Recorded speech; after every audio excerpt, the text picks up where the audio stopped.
Hello everyone and good evening सभी को। उम्मीद करता हूँ मेरी वॉइस प्रॉपर आ रही है सभी तक। एक बार कंफर्म कर देंगे। आज हम लोग का बायोलॉजी का सेकंड लेक्चर रहने वाला है, जिसमें कि हम लोग टिश्यूज़ यानी कि ऊतक करने वाले हैं। ठीक है। अब सबसे पहली बात तो ये टिश्यूज़ होते क्या हैं, पहले हम वो जान लेते हैं। ठीक है। तो कल हम लोगों ने क्या पढ़ा था? कल हम लोगों ने पढ़ा था सेल्स के बारे में। ठीक है। तो एक सेकेंड रुकिए।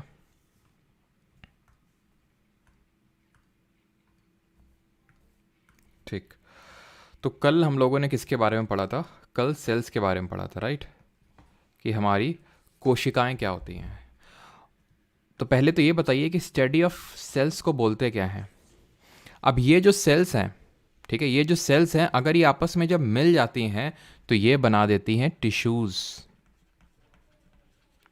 ये जब कोशिकाएं आपस में मिल जाती हैं तो ये बना देती हैं ऊतक। जिस तरह सेल की स्टडी को बोलते थे साइटोलॉजी, साइटोलॉजी। अब साइटो का मतलब क्या होता है? साइटो का मतलब होता है सेल एंड लॉजी का मतलब स्टडी। उसी तरह जो स्टडी ऑफ टिश्यू है उसको हम बोलते हैं हिस्टोलॉजी। ठीक है। ठीक है। गुड इवनिंग सभी को। ठीक। तो इसको हम बोलते हैं हिस्टोलॉजी। ठीक है। स्टडी ऑफ टिश्यूज़ को।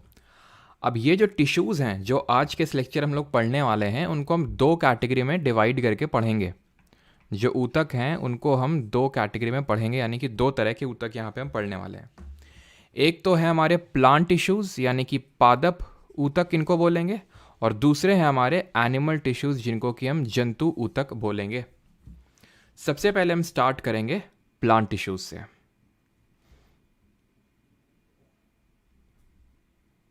पढ़ने वाले हैं।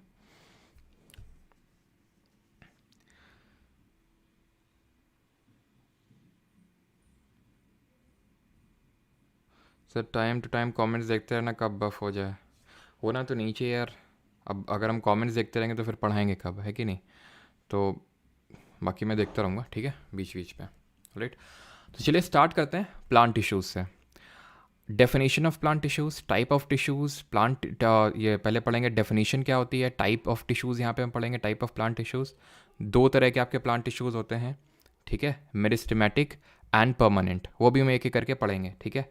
देन मेरिस्टेमेटिक में इसके 3 पार्ट पढ़ेंगे, देन परमानेंट। इन सब को भूल जाओ भी, ठीक है। आप टिश्यू की मैंने आपको डेफिनेशन बता दी है, group of cells of similar structure combined together to perform a specific function forms a tissue. Importance क्या होती है टिश्यूज़ की, उतना इंपॉर्टेंट है हमारे लिए है नहीं, ठीक है।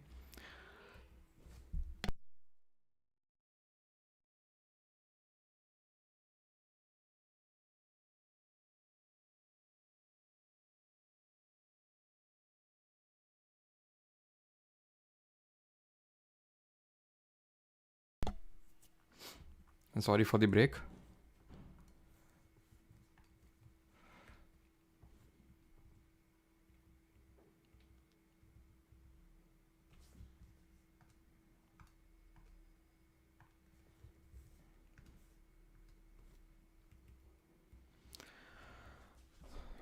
दो जो चीज़ें लिखी हुई हैं उसको हम बाद में देख लेंगे, ठीक है, पहले समझ लेते हैं। तो अभी मैंने आपको बताया टिश्यूज़ दो टाइप के होते हैं, plant tissues and animal tissues, ठीक है।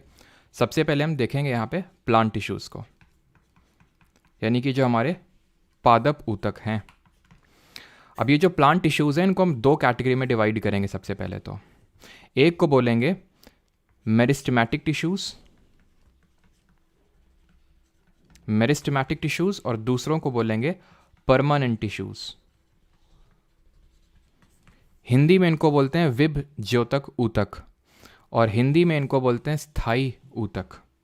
ठीक, ध्यान से समझते रहना, सारी चीज़ें लिखी हुई इसी से मैं दिखा नहीं रहा हूँ क्योंकि पहले समझ लेते हैं, लिख लिख के समझ लेते हैं, ठीक है, उसके बाद वो भी देख लेंगे जो लिखा हुआ है उसमें। तो दो कैटेगरी में मैंने डिवाइड किया प्लांट टिश्यूज़ को, एक को बोला मेरिस्टेमेटिक, दूसरे को बोला परमानेंट। हिंदी में मेरिस्टेमेटिक को बोलते हैं विभज्योतक और परमानेंट को बोलते हैं स्थायी ऊतक। अब इनको जो मेरिस्टेमेटिक टिश्यूज़ हैं और परमानेंट टिश्यूज़ हैं इसमें बेसिक डिफरेंस क्या होता है? बेसिक डिफरेंस, जो प्राइमरी डिफरेंस होता है वो ये होता है, मेरिस्टेमेटिक नाम में ये विभज्योतक ऊतक, विभज्योतक का मतलब होता है विभाजन हो रहा है इनमें, यानी कि इनमें जो है सेल डिवीजन हो रहा है। और सेल डिवाइड होता क्यों है? सेल डिवाइड होता है ग्रोथ की वजह से। तो जब भी ग्रोथ होनी होती है तो सेल डिवाइड होता है। तो यानी कि जो मेरिस्टेमेटिक टिश्यूज़ हैं वो ग्रोथ के लिए रिस्पॉन्सिबल होंगे। ये आपके 3 प्रकार के होते हैं। एक होते हैं आपके एपिकल मेरिस्टेमेटिक टिश्यूज़, दूसरे होते हैं आपके इंटर कैलरी मेरिस्टेमेटिक टिश्यूज़ या फिर इन शॉर्ट इसको इंटर कैलरी नोड्स के नाम से भी जानते हैं। एंड तीसरे टाइप ऑफ हमारे मेरिस्टेमेटिक टिश्यूज़ होते हैं जिनको कि हम लेटरल मेरिस्टेमेटिक टिश्यूज़ के नाम से जानते हैं। ठीक है,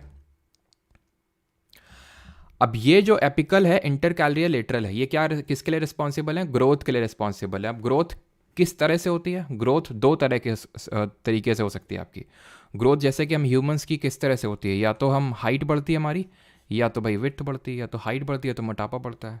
सिमिलरली प्लांट्स में भी या तो हाइट बढ़ेगी, और मतलब या तो बोलना सही नहीं रहेगा, मतलब हाइट भी बढ़ेगी एंड विड्थ भी बढ़ेगी। तो जो हाइट बढ़ेगी वो एपिकल और इंटर कैलरी की वजह से बढ़ेगी। आई अगेन रिपीट, जो हाइट बढ़ेगी वो एपिकल मेरिस्टेमेटिक टिश्यूज़ और इंटर कैलरी जो नोड्स होती हैं उसकी वजह से बढ़ेगी। जो इनकी चौड़ाई है वो लेटरल मेरिस्टेमेटिक टिश्यूज़ की वजह से बढ़ेगी। अब यहाँ पे आपको चीज़ें समझ में आएंगी जब मैं यहाँ पे आपको दिखाऊंगा कि इंटर जो मेरिस्टेमेटिक टिश्यूज़ हैं इसमें से एपिकल, इंटर कैलरी और लेटरल होते कहाँ पे, लोकेशन क्या होती है। एपिकल होते हैं tips of roots and shoots पे। एपिकल कहाँ पे होते हैं? टिप्स में प्रेजेंट होते हैं। ये तो आप देख रहे हैं शूट में।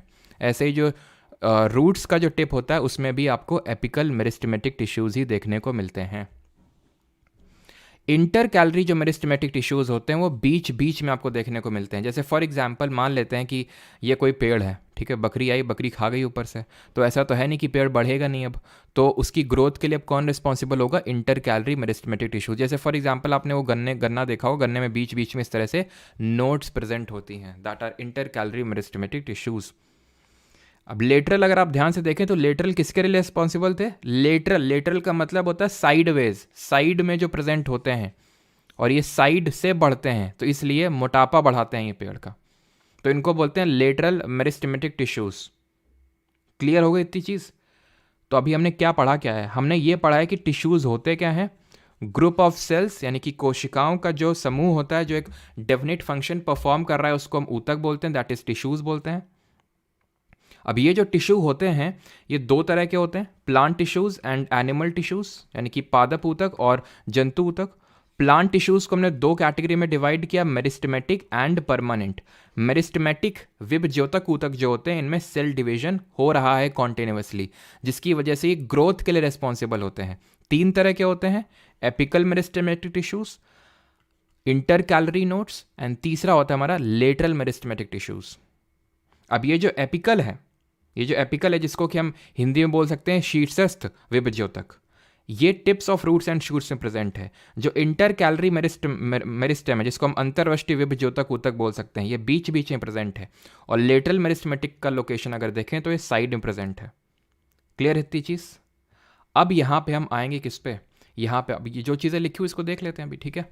मेरिस्टेमेटिक टिश्यू हमारा खत्म हो गया, उसको देख लेते हैं। ग्रोइंग रीजन्स ऑफ प्लांट्स में देखने को मिलेगा, स्फेरिकल, ओवल, रेक्टेंगुलर शेप किसी का भी हो सकता है। इंटर सेलुलर स्पेसेस एब्सेंट होती है, नहीं होती हैं।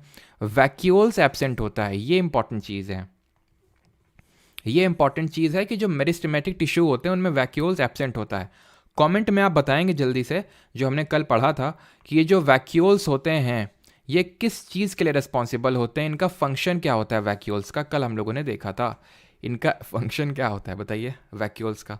तो हमने देखा था कि वैक्यूल्स का फंक्शन होता है प्लांट को रिजिडिटी एंड टर्जिडिटी प्रोवाइड करना। एनिमल्स में भी होते हैं वैक्यूल्स, लेकिन एनिमल्स में टेम्परेरी होते हैं, स्मॉल होते हैं साइज में। वहीं अगर हम बात करें प्लांट में तो बड़े होते हैं काफ़ी एंड परमानेंट नेचर के होते हैं वैक्यूल्स।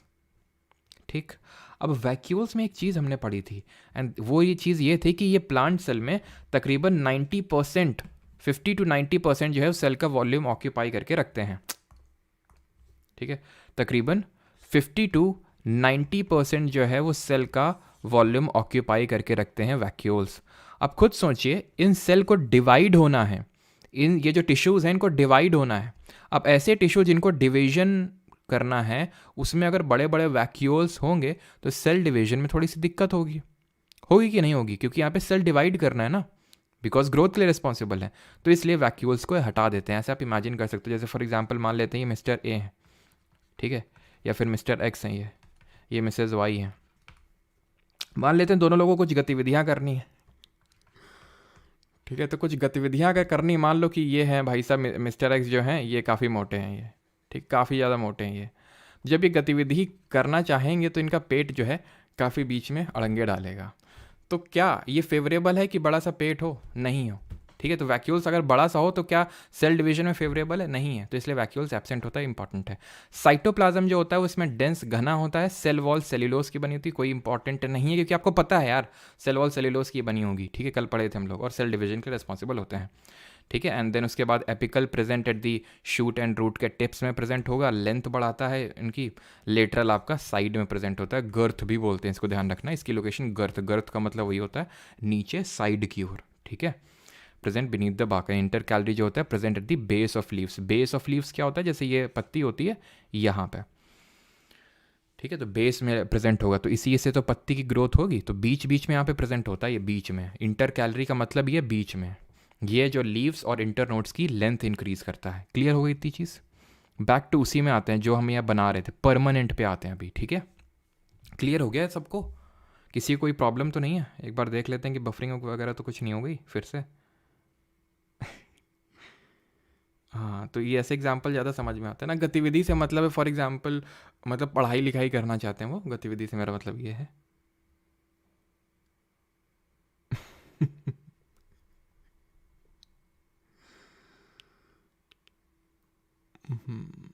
ठीक। अब तुम लोग कुछ भी यार समझ रहे हो, हमारा कभी ये उद्देश्य होता नहीं है जो तुम लोग समझते हो। हम पढ़ाई लिखाई की बातें करते हैं कि मतलब गतिविधि करना चाहते हैं। चलो छोड़ो, खैर। अब आते हैं परमानेंट टिश्यूज़ पे। परमानेंट टिश्यूज़ जो है इनको हम फर्दर दो कैटेगरी में डिवाइड करते हैं। एक को बोलते हैं सिंपल परमानेंट टिश्यू और एक को बोलते हैं कॉम्प्लेक्स। सर ये बने कैसे परमानेंट? तो होता क्या ना, जब ये मिस्टर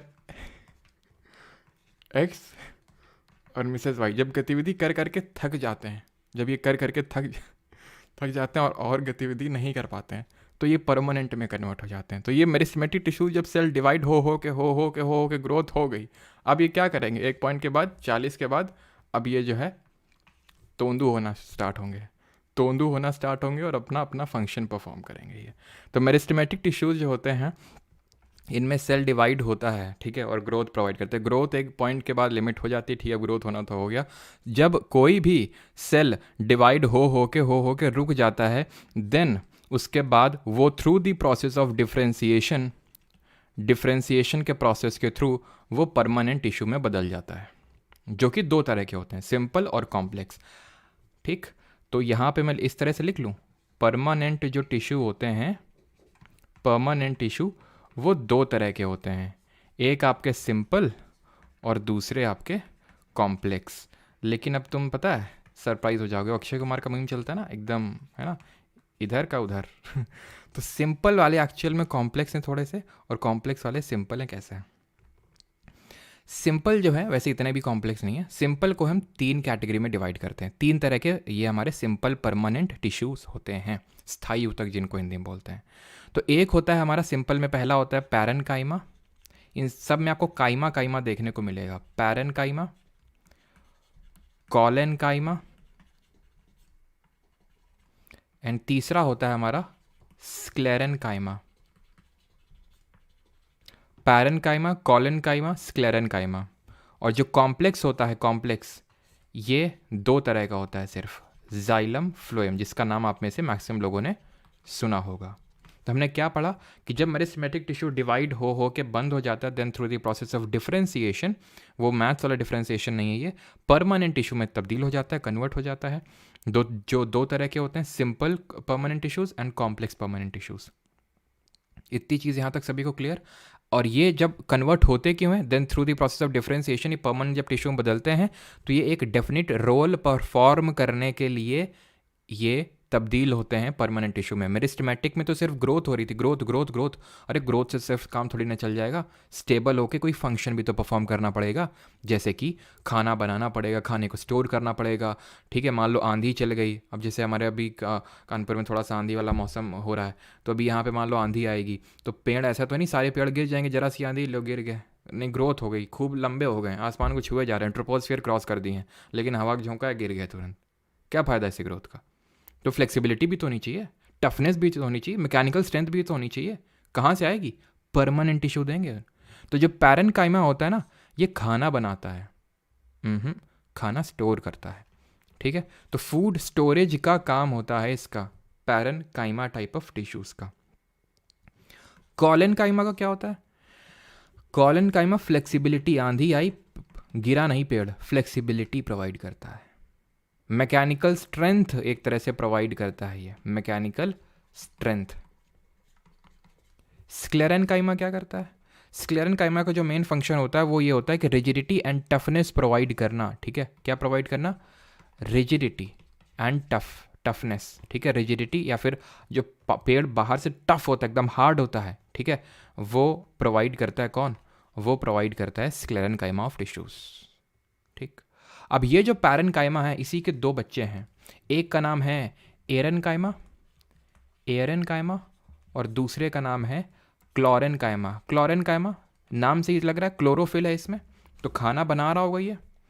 ठीक है, क्लोरेनकाइमा जो फूड के प्रोडक्शन में इन्वॉल्व है, एरेनकाइमा नाम में है एयर, एयरी स्पेसेस होते हैं इसमें, नाम में ही क्या है? एयर है, तो इसमें एयरी स्पेसेस होते हैं, जिसकी वजह से ये जो टाइप ऑफ टिश्यूज़, जैसे फॉर एग्जांपल जियोग्राफी में हमने पढ़ा था कि यहाँ पे मैंग्रोव फॉरेस्ट होते हैं, ऐसा नहीं और कहीं नहीं होते हैं, हर जगह होते हैं कोस्ट में, लेकिन सुंदरबन वाले काफ़ी हमारे फेमस, और वेस्ट बंगाल में सबसे ज़्यादा हमारे मैंग्रोव से पूरे इंडिया में। तो मैंग्रोव प्लांट हो गए या फिर जो कोस्ट में रहते हैं उनको तैरने की आदत होनी चाहिए, क्योंकि इतना ज़्यादा पानी वहाँ पे इन्फ्लक्स होता है इसलिए। तो जो भी तैरते हैं, जैसे लोटस हो गया हमारा, तो इनमें एरेनकाइमा ज़्यादा होता है, एयरी स्पेसेस ज़्यादा होती हैं जो प्लांट को फ्लोट करने में हेल्प करती हैं। ठीक, ये तो हो गया, अब सिंपल वाला समझ गए। ठीक है, सिंपल वाला समझ गया ना, कॉम्प्लेक्स को बाद में देखेंगे। अब सिंपल में जो समझे हैं, सारी चीज़ नहीं पढ़ी है, जो मोटा मोटा जो था वो पढ़ लिया है, अब छोटा छोटा भी पढ़ लेते हैं। ठीक है, तो ये एक बार फिर से मेरे स्कीमेटिक को देख लो, फिगर लगाया है तो थोड़ी कदर कर लो। एपिकल है, एकदम टिप्स में प्रेजेंट है, एपिकल एकदम tips of shoots and roots, lateral side में, इंटर कैलरी देख रहा हो, ये जो मैं बता रहा था। ठीक है, लीव्स की ग्रोथ में हेल्प करता है ये। राइट, चलिए अभी आते हैं परमानेंट टिश्यू पे। परमानेंट टिश्यू क्या है? विभेदीकरण से, डिफ्रेंसिएशन से, मेरिस्टेमेटिक से परमानेंट बनते हैं, जो एक स्पेसिफिक टास्क लेते हैं, एक स्पेसिफिक रोल लेते हैं, जो वो परफॉर्म करते हैं, परमानेंट नेचर के होते हैं। लार्ज सेंट्रल वैक्यूल, क्योंकि अब सेल डिवाइड नहीं करना, आराम से पेट बढ़ा सकते हैं अभी। Cell wall is thin and thick, thin भी हो सकती है, थिक भी हो सकती है, जैसे कि स्क्लेरेनकाइमा में थिक होती है। फंक्शन क्या होते हैं? वही प्रोटेक्शन, सपोर्ट। परमानेंट टिश्यू का नहीं याद करना है तुम्हें, फंक्शन क्या होता है ना, याद नहीं करना है, बस ऐसे ही लिखा हुआ है, बस ऐसा ही तुम्हें याद करना है। पैरेन्काइमा का क्या है, एरेनकाइमा का क्या है, क्लोरेनकाइमा का क्या है, और स्क्लेरेनकाइमा का क्या है, एंड कॉलेनकाइमा का क्या है। वो फंक्शन याद है तो तुमसे कुछ भी पूछ ले फिर उसके बाद। ठीक है, storage parenchyma, support collenchyma, protection sclerenchyma, photosynthesis chlorenchyma, खत्म। अगर वो पता है तो ये तो अपने आप याद हो जाएगा ना। ठीक, तो दो तरह के होते हैं, अभी बताए थे, सिंपल कॉम्प्लेक्स। ठीक है, सिंपल एंड कॉम्प्लेक्स। और सिंपल में हमने क्या पढ़ा था? ये पैरेन्काइमा के बारे में लिखा हुआ है, फूड स्टोरेज टिश्यू यानी खाना को स्टोर करता है। In some cases it contains chlorophyll, chlorenchyma उसको बोलते हैं, अभी बताया। पैरेन्काइमा के दो बेटे हैं, एरेनकाइमा क्लोरेनकाइमा, कोई अलग नहीं है, इसी के ही दो बेटे हैं, पैरेन्काइमा के ही। Aerenchyma provides buoyancy, buoyancy physics में पढ़े थे, उत्प्लावन बल जिसको हिंदी में बोलते हैं, कि जो तैरने में हेल्प करता है, चीज़ों को फ्लोट करने में हेल्प करता है, तो aerenchyma helps them to float. Clear?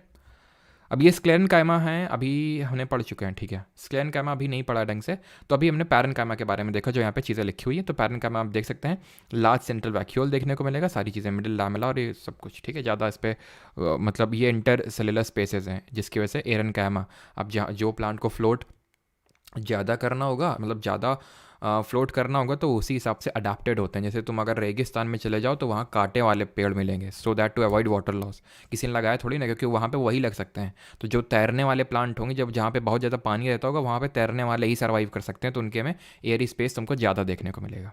ठीक है, स्क्लेरेनकाइमा पे भी फोकस मत करो, कैसा साइन है ये। ठीक है, अभी आते हैं टाइप्स ऑफ परमानेंट टिश्यू पे। कॉलेनकाइमा टिश्यू तो इन लीफ स्टॉक्स देखने को मिलता है। वो लीफ स्टॉक वही आपका लीफ स्टॉक, यहाँ पे वही लीफ स्टॉक जहाँ पे इंटर कैलरी मेरिस्टेमेटिक टिश्यूज भी मौजूद था, वो तो ग्रोथ में हेल्प कर रहा था, वो फर्दर तब्दील हो जाएगा कॉलेनकाइमा में। जब पत्ती बढ़ गई ना पत्ती, अब ये ऐसे तो नहीं पत्ता बन जाएगा, पत्ता से कुछ एकदम बहुत बड़ा पत्ता बन जाएगा ना, सबकी एक लिमिट होती है। बढ़ने के बाद वो कॉलेनकाइमा में कन्वर्ट हो जाएगा। अब ये कॉलेनकाइमा उसको क्या प्रोवाइड करेगा कि भाई आंधी आए तो ऐसा नहीं कि सारे पत्ती पता चला ले झड़ गई, तो ये इसको प्रोवाइड करेगा क्या, ये इसको प्रोवाइड करेगा मैकेनिकल स्ट्रेंथ, फ्लेक्सिबिलिटी, लचीलापन इसको प्रोवाइड करेगा। कहाँ पे प्रेजेंट होता है ये आपको, मतलब ये टेंड्रिल्स वगैरह में देखने को मिलता है। टेंड्रिल आपने देखा, टेंड्रिल मतलब जैसे कि वो एक अमर बेल कैस्कटा का पेड़ होता है, जिसको इंग्लिश में कैस्कटा और हिंदी में अमर बेल बोलते हैं, तो इस तरह से नहीं, वो उसको बोलते हैं टेंड्रिल्स। ठीक है, तो ये लिविंग होती है, इलोंगेटेड होती है। पैरेनकाइमा भी लिविंग सेल से बना होता है, इलोंगेटेड। तो सर क्या स्क्लेरेनकाइमा डेड का बना होता है क्या? हाँ, डेड का बना होता है, अभी देखेंगे। ठीक है, तो पैरेनकाइमा और जो कॉलेनकाइमा वो लिविंग का बना होता है। Irregularly thickened at the corners. अब इससे एक PYQ सीरीज में भी मैं क्वेश्चन करवा रहा था, पूछ लिया था, या फिर रेलवे में भी आई थिंक पूछ लिया था। इसे इरेगुलरली थिकेंड, ये देखो अभी तुम दिखाते हैं, ये देख रहे हो कॉलेनकाइमा है, कॉर्नर्स में किस तरह से इरेगुलर थिकनिंग है ये। तो ध्यान रखना, ये कुछ कीवर्ड्स होते हैं। ठीक है, तो कॉलेनकाइमा क्या प्रोवाइड करता है? फ्लेक्सिबिलिटी प्रोवाइड करता है, मैकेनिकल स्ट्रेंथ प्रोवाइड करता है, and it is irregularly thickened at the corners. ठीक है, और बहुत कम इंटरसेलुलर स्पेसेस होती हैं, पैरेनकाइमा जितनी नहीं होती हैं, क्योंकि पैरेनकाइमा के अंदर एरेनकाइमा है इसलिए। ठीक, किसी को यहाँ तक डाउट नहीं होगा आई थिंक। पहले मैं स्क्लेरेनकाइमा खत्म कर लेता हूँ, फिर अगर डाउट होगा तो आप पूछ लेंगे। स्क्लेरेनकाइमा टिश्यूज पे आते हैं। स्क्लेरेनकाइमा टिश्यू का फंक्शन क्या होता है? तो पहली बात तो ये ध्यान रखना है, जो स्क्लेरेनकाइमा टिश्यूज होते हैं ये डेड सेल से बने होते हैं। ये वो लिविंग सेल से बने होते हैं, डेड सेल से बने होते हैं। इनका फंक्शन ये होता है कि प्लांट को, किसी भी प्लांट को ये हार्ड एंड स्टिफ बनाते हैं, एकदम कठोर, ताकि कोई जरा मारे इन पे तो उसी के लगे, इनके ना लगे। ठीक है, ये जो सेल्स होते सेल्स तो मैंने बता दिए जो डेड सेल से बने होते हैं। एंड यहाँ पे अगर आप ध्यान से देखें तो ये लॉन्गिट्यूडनल जो सेक्शन है ये नैरो ल्यूमन है। ल्यूमन ये जो पार्ट है ना बीच में, ये खुला हुआ पार्ट, इसको बोलते हैं ल्यूमन। तो ये नैरो है, ठीक है, लॉन्ग है, नैरो ल्यूमन है। एंड अगर आप ध्यान से देखें तो इसमें लिखा हुआ लिग्निफाइड थिक वॉल। अब ये हार्ड एंड स्टिफ है, तो कोई ऐसा बोलते हैं ना मोटी चमड़ी वाला है, ये मोटी चमड़ी वाला है, मतलब इसको चाहे कुछ भी बोल दो कुछ फ़र्क ही नहीं पड़ता, कुछ भी सुना दो कुछ फ़र्क ही नहीं पड़ता, मोटी चमड़ी वाला है, यानी इसकी चमड़ी मोटी। उसी तरह इसको कुछ भी कर लो, इतना हार्ड एंड स्टिफ है। क्यों? क्योंकि इसकी जो वॉल्स हैं वो थिक हैं, वॉल्स आर थिकेंड। लेकिन क्यों वॉल्स थिक क्यों है? क्योंकि इसमें लिग्निन नाम का एक केमिकल रिलीज होता है, वो लिग्निन इसको थिक बना देता है, इसको मोटा बना देता है। तो यहाँ पे आप देखिए लिग्निफाइड थिक वॉल्स हैं, ये लिग्निफाइड थिक वॉल्स हैं। ठीक है, कहाँ पे देखने को मिलेंगे?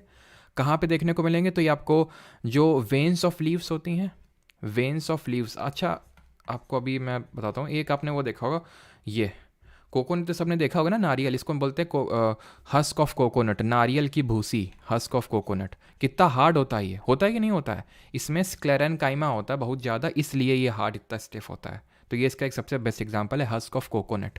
जो लीव्स की वेन्स होती हैं वहाँ पे देखने को मिलेगी। किसी सीड या नट, जैसे कि अखरोट हो गया, ठीक है, पिस्ता हो गया, उसमें अपने देखते होंगे वो जो नट का जो कवरिंग होता है वो स्क्लेरेनकाइमा से बना होता है। क्लियर है इतनी चीज़? तो स्क्लेरेनकाइमा का फंक्शन देख लिए, एंड स्क्लेरेनकाइमा कहाँ मौजूद होता है ये भी हम देख लिए। अब किसी कोई डाउट हो तो यहाँ पे पूछ सकता है। देन हम स्टार्ट करते हैं प्रोटेक्टिव टिश्यू और उसके बाद कॉम्प्लेक्स परमानेंट वाले। सर GD के पेपर दोबारा कंडक्ट होंगे, क्यों?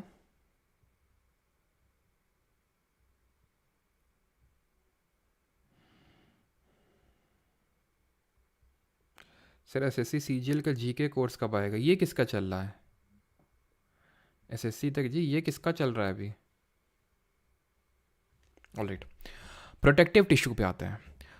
जो प्रोटेक्ट करने का काम होता है, दो तरह के होते हैं, एपिडर्मिस, कॉर्क। अच्छा, हमारी जो हम ह्यूमंस होते हैं एक आउटर कवरिंग होती है जिसको स्किन बोलते हैं कि नहीं बोलते हैं, जो पूरा कवर करके रखा है, खाल उतार देंगे, मार मार के तुम्हें खाल उतार देंगे, बोलते हैं कि नहीं, टीचर बोलते थे हमारे, मार मार के खाल उतार देंगे, एक टीचर थे हड्डियाँ तोड़ देंगे मार मार के। अरे भाई क्यों हैं, मतलब एकदम कभी कभी जानवरों की तरह बिहेव करते थे हम, नाजुक से बच्चों को इतनी, खैर छोड़िए, आगे बढ़ते हैं। एपिडर्मिस, कॉर्क, दो तरह के प्रोटेक्टिव टिश्यूज़ होते थे ये। अब ये जो एपिडर्मिस है उसको हम पहले पढ़ते हैं। तो ये कहाँ पे मिलेगा? Outer most layer of all the plant. जैसे हमारी स्किन आउटर मोस्ट लेयर होती है ना, वैसे ही एपिडर्मिस आउटर मोस्ट लेयर होती है। सारे प्लांट, जो जितने भी प्लांट होते हैं उनकी आउटर मोस्ट लेयर होती है, लीव्स में, फ्लावर में, स्टेम में, रूट में, और हर जगह इनका अलग अलग फंक्शन होता है। जैसे कि फॉर एग्जांपल अगर हम बात करें, ये रूट्स में यहाँ लिखा भी होगा आई थिंक, पहले देख लेते हैं। वही protects all the parts of the plants. Plants of dry habitats have thicker epidermis, prevent water loss, ये वाटर लॉस को प्रिवेंट करते हैं। Epidermal cells on the aerial part of plant secrete waxy secretions, waxy secretion prevent from injury, water loss, fungi infection. अभी हम देखेंगे क्या वैक्सी secretions होते हैं, ठीक है। तो ये वैक्सी सेक्रेशंस होते हैं क्यूटिन। तो क्यूटिन की एक लेयर बन जाती है, क्यूटिन रिलीज होता है, और उसके जैसे कि अभी हम देखे थे लिग्निन रिलीज होता है स्क्लेरेनकाइमा टिश्यूज़ के द्वारा। उसी तरह एपिडर्मिस जो है रिलीज करते हैं क्यूटिन, जिससे वो लेयर पूरी बन जाती है क्यूटिकल। तो cutin is a vaccine material and water resistant होता है। अब जैसे कि अगर तुम कैक्टस देखो, वो है ना, कैक्टस जो डेजर्ट्स में होता है, कितना मोटा होता है वो, कितना मोटा होता है। तो क्यों? क्योंकि वहाँ पे बहुत ही वाटर लॉस को बहुत ही प्रिजर्व करना है, क्योंकि वाटर पहले से ही कम है, वाटर लॉस हो जाएगा तो फिर बचेगा क्या, है ना। तो एक ट्रांसपिरेशन करके प्रोसेस होता है, ठीक है। ट्रांसपिरेशन का मतलब एक प्रोसेस होता है जिससे जो प्लांट्स, जो लीव्स होती हैं, फिर जो प्लांट्स होते हैं, प्लांट्स में लीव्स होती हैं, लीव्स में आपके अभी हम देखेंगे स्टोमेटा होते हैं, ठीक है।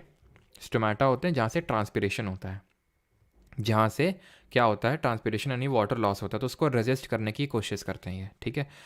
Cuticle aids in protection against water loss, injury and invasion of fungus, इससे हमें प्रोटेक्ट करते हैं ये, ठीक है, ताकि कोई फंगस कवक ना इन्वेट कर दे, वाटर का लॉस ना हो और इंजरी कोई ना हो, ठीक है, थोड़ा सा सॉलिड बनाते हैं। Epidermal cells of the roots form hair like structure. तो जो एपिडर्मल सेल्स जो रूट्स की होती हैं वो हेयर लाइक स्ट्रक्चर बनाते हैं। तो जो रूट्स में जब हमें एपिडर्मल सेल देखना, अब कभी कभी ऑब्जर्व करना, इस तरह से हेयर लाइक स्ट्रक्चर होंगे। ये इनका मेन फंक्शन क्या होता है? इनका मेन फंक्शन होता है सरफेस एरिया, पृष्ठीय क्षेत्रफल को इंक्रीज कर देना, सो दैट वाटर का एब्जॉर्प्शन अच्छा हो, पानी जल्दी से अच्छे से सोख ले, इसलिए उसमें हेयर लाइक स्ट्रक्चर होते हैं, बाल की तरह, ठीक है। वही same cheese in leaves, epidermal cells form stomata. Leaves में, पत्तियों में आपको स्टोमेटा देखने को मिलेगा, जैसे हमारी पूरी खाल है, ठीक है। अब ऐसे तो है नहीं पानी पिया पूरा खाल, पूरा पानी निकल गया, लेकिन हमारा स्वेटिंग भी होता है। तो स्वेटिंग कहाँ पे होता है? जो छोटे छोटे छोटे छोटे जो आप बोल सकते हो पोर्स होते हैं, तो उसी तरह छोटे छोटे पोर्स इसमें होते हैं लीव्स में, जो हमें दिखते नहीं नेकेड आई से। तो ये स्टोमेटा बोलते हैं। स्टोमेटा को गार्ड करते हैं guard cell, so that stomata खुले ना रह जाएं, ऐसे ठीक खुले रह जाएंगे तो लो पानी बह जा रहा है, बाहर जा रहा है, बाहर आ जाए, वाटर लॉस हो गया, पूरा बंद हो गया, लो भैया पानी जा ही नहीं पा रहा, फूल गए। तो ये क्या करते हैं? गार्ड सेल इनको गार्ड करते हैं बैठ के। हमेशा ध्यान रखना, जो लीव होती है उसके नीचे प्रेजेंट होते हैं स्टोमेटा, नीचे होता है स्टोमेटा, ठीक है। और ये मेन फंक्शन क्या होता है? गैसियस एक्सचेंज जो होता है। कल आपको एल्वियोलाई के बारे में बता रहा था, तो एल्वियोलाई में गैसियस एक्सचेंज होता है ह्यूमंस में, उसी तरह प्लांट में गैसियस एक्सचेंज होता है स्टोमेटा के थ्रू, और यहाँ से आपका वाटर लॉस भी होता है, जिसको हम ट्रांसपिरेशन बोलते हैं, ठीक है। गटेशन क्या होता है? गटेशन जो होता है वो हाइडाथोड के होता है, हाइडाथोड्स के थ्रू होता है वाटर लॉस। ये हम आगे भी वैसे देखेंगे, हाइडाथोड्स करके प्लांट से प्रेजेंट होते हैं, उनसे होता है, और ये रात में होता है, नाइट में। जो ट्रांसपिरेशन होता है स्टोमेटा से होता है, डे टाइम में होता है। तो ये आप देख पा रहे हैं, ये स्टोमेटा है एंड ये गार्ड सेल्स हैं। तो क्लोजिंग और ओपनिंग उसी हिसाब से आपकी होती है इसकी, ठीक है। तो अभी आते हैं कॉर्क पे। क्यों? क्योंकि हमने पढ़े थे दो तरह के प्रोटेक्टिव टिश्यूज़ पढ़ने थे, एक तो एपिडर्मिस और कॉर्क, ठीक है। तो एपिडर्मिस हमने देखा क्यूटिकल, जो इसको थोड़ा सा थिक बना रहा है, जिसकी वजह से वाटर लॉस अवॉइड होगा, इन्वेजन फ्रॉम फंगस, एंड इसको एक तरह से प्रोटेक्शन प्रोवाइड कर रहा है। कॉर्क क्या होता है? कॉर्क डेड सेल से मिलकर बना होता है, ये भी आपका एक प्रोटेक्टिव टिश्यू होता है। बाकी इसकी वॉल्स में सुबेरिन नाम का एक केमिकल रिलीज होता है, suberin. I again repeat, sclerenchyma में क्या रिलीज हो रहा था? स्क्लेरेनकाइमा में लिग्निन रिलीज हो रहा था। देन हमने पढ़ा एपिडर्मिस। एपिडर्मिस में क्या रिलीज हो रहा था? एपिडर्मिस में रिलीज हो रहा था क्यूटिकल्स हैं। और यहाँ पे अगर बात करें जो कॉर्क है, इसमें आपका सुबेरिन रिलीज हो रहा है, वॉल्स हैव सुबेरिन। बस इसमें इतना ही आपको पढ़ने की ज़रूरत है। बाकी substitute epidermal cells in mature roots and shoots, तो जब आपकी एपिडर्मल सेल्स काफ़ी मैच्योर हो जाती हैं, ठीक है, काफ़ी ज़्यादा मैच्योर हो जाती हैं, तो उसके बाद वो कॉर्क में तब्दील हो जाती है, यानी डेड हो जाती हैं, तो वो डेड सेल से कॉर्क ही बन जाता है। तो उन्हीं एपिडर्मल सेल्स से ही आपका कॉर्क बना है। तो ये प्रोटेक्शन प्रोवाइड करते हैं और ये गैसेस एक्सचेंज को भी थोड़ा बहुत रेगुलेट करते हैं, ठीक है। ये कॉर्क सेल का डायग्राम है। एंड अब आते हैं कॉम्प्लेक्स परमानेंट टिश्यू पे, ठीक है। सिंपल हमारा ख़त्म हो गया। मैं आपको फिर से रिवाइज करवा देता हूँ कि हमने अभी तक क्या कहानी पढ़ी है। हमने कहानी ये पढ़ी कि आज का टॉपिक था tissue, study of tissue histology. दो तरह के होते हैं, प्लांट में, एनिमल में। एनिमल अभी छुए भी नहीं है, प्लांट वाला छुए हैं, तो क्यों ना प्लांट वाला देख लें। तो प्लांट जो टिश्यू है उसमें दो तरह के देखे, प्लांट में दो तरह के देखे, मेरिस्टेमेटिक एंड परमानेंट, विभज्योतक एंड स्थायी ऊतक। मेरिस्टेमेटिक टिश्यू हमने देखा तीन तरह के होते हैं, एपिकल, इंटरकैलरी, लेटरल। ये दोनों हाइट बढ़ाते हैं, ये विड्थ बढ़ाता है। ये टिप्स में प्रेजेंट होता है, ये बीच बीच में प्रेजेंट होता है। एंड लीव्स, ये लेटरल की अगर बात करें तो ये गर्थ ऑफ द स्टेम में प्रेजेंट होता है, साइड में प्रेजेंट होता है। परमानेंट को दो टाइप में बांटे, जो परमानेंट थे उनको दो तरह में बांटे, सिंपल परमानेंट और कॉम्प्लेक्स परमानेंट। सिंपल में तीन प्रकार पढ़े, पैरेनकाइमा, कॉलेनकाइमा, स्क्लेरेनकाइमा। ये स्टोरेज प्रोवाइड कर रहा है, ये मैकेनिकल स्ट्रेंथ फ्लेक्सिबिलिटी प्रोवाइड कर रहा है। Sclerenchyma rigidity and toughness provide कर रहा है। पैरेनकाइमा के दो बेटे हैं, एरेनकाइमा एंड क्लोरेनकाइमा। फिर हमने पढ़ा कॉम्प्लेक्स, नहीं पढ़ा यार अभी, वही तो पढ़ने जा रहे हैं, चलो पढ़ते हैं फिर। कॉम्प्लेक्स परमानेंट टिश्यू दो टाइप के होते हैं, आपको होता है जाइलम और फ्लोएम। जाइलम जल का ट्रांसपोर्ट करता है, फ्लोएम फल का ट्रांसपोर्ट करता है। सिंपल, जाइलम जल का ट्रांसपोर्ट करता है, या वाला फील आ रहा, देखा ना वो उसका वीडियो है ना, मैं कन्हैया, उसका भैया, बड़ा भैया, छोटा भैया वो या तो जाइलम जो है वो जल का ट्रांसपोर्ट करता है। तो अब एक एक करके पढ़ लेते हैं कि जाइलम और फ्लोएम के एक्चुअल फंक्शंस क्या होते हैं, इनके टाइप्स क्या होते हैं। तो ट्रांसपोर्टेशन का मेन काम होता है कॉम्प्लेक्स परमानेंट टिश्यू का, तो ये वाटर, मिनरल्स, फूड मटेरियल्स को ट्रांसपोर्ट करते हैं। तो जो जाइलम होता है, मतलब ये जाइलम फ्लोएम दोनों ही कंडक्टिव टिश्यू हैं, यानी कि आपके ये कॉम्प्लेक्स परमानेंट टिश्यू है, जटिल स्थायी ऊतक में आते हैं। तो ये दोनों इनका ट्रांसपोर्ट का काम है। तो जाइलम ट्रांसपोर्ट करता है क्या, वाटर और मिनरल्स को, तो सिर्फ जल को नहीं, मिनरल को भी ट्रांसपोर्ट करता है फ्रॉम रूट्स टू शूट्स। अच्छा, मैं आपसे क्वेश्चन पूछता हूँ कि ये वन वे होगा या फिर टू वे होगा। पानी जो है, पानी नीचे से ऊपर जाएगा, ऊपर से नीचे आएगा, वन वे होगा, टू वे होगा, क्या होगा बताइए, सोचिए। तो जाइलम जो है आपका क्या कर रहा है, जाइलम पानी चढ़ा रहा है नीचे से, जाइलम पानी चढ़ा रहा है, वाटर और मिनरल को ट्रांसपोर्ट कर रहा है। अब ये वाटर मिनरल को ट्रांसपोर्ट कर रहा है, तो वाटर कहाँ से ट्रांसपोर्ट हो रहा है, नीचे से ऊपर की तरफ जा रहा है, बॉटम अप इसका मूवमेंट है। क्या ऐसा तो नहीं आप समझ रहे हैं ना कि जैसे कि ये पत्ती है, इसमें पानी की बूंदें पड़ गई तो पानी ये सोख लेता है और सोख के पी लेता है पानी, ठीक है। कभी उस तरह से वो पानी नहीं पीता है हमारा पेड़ है। पेड़ कहाँ से पानी लेता है, नीचे से उठाता है, रूट्स के थ्रू उठाता है। अभी हमने देखा था एपिडर्मल सेल्स होती हैं, उसमें जो रूट्स के हेयर्स होते हैं, so that to increase the surface area for the water absorption.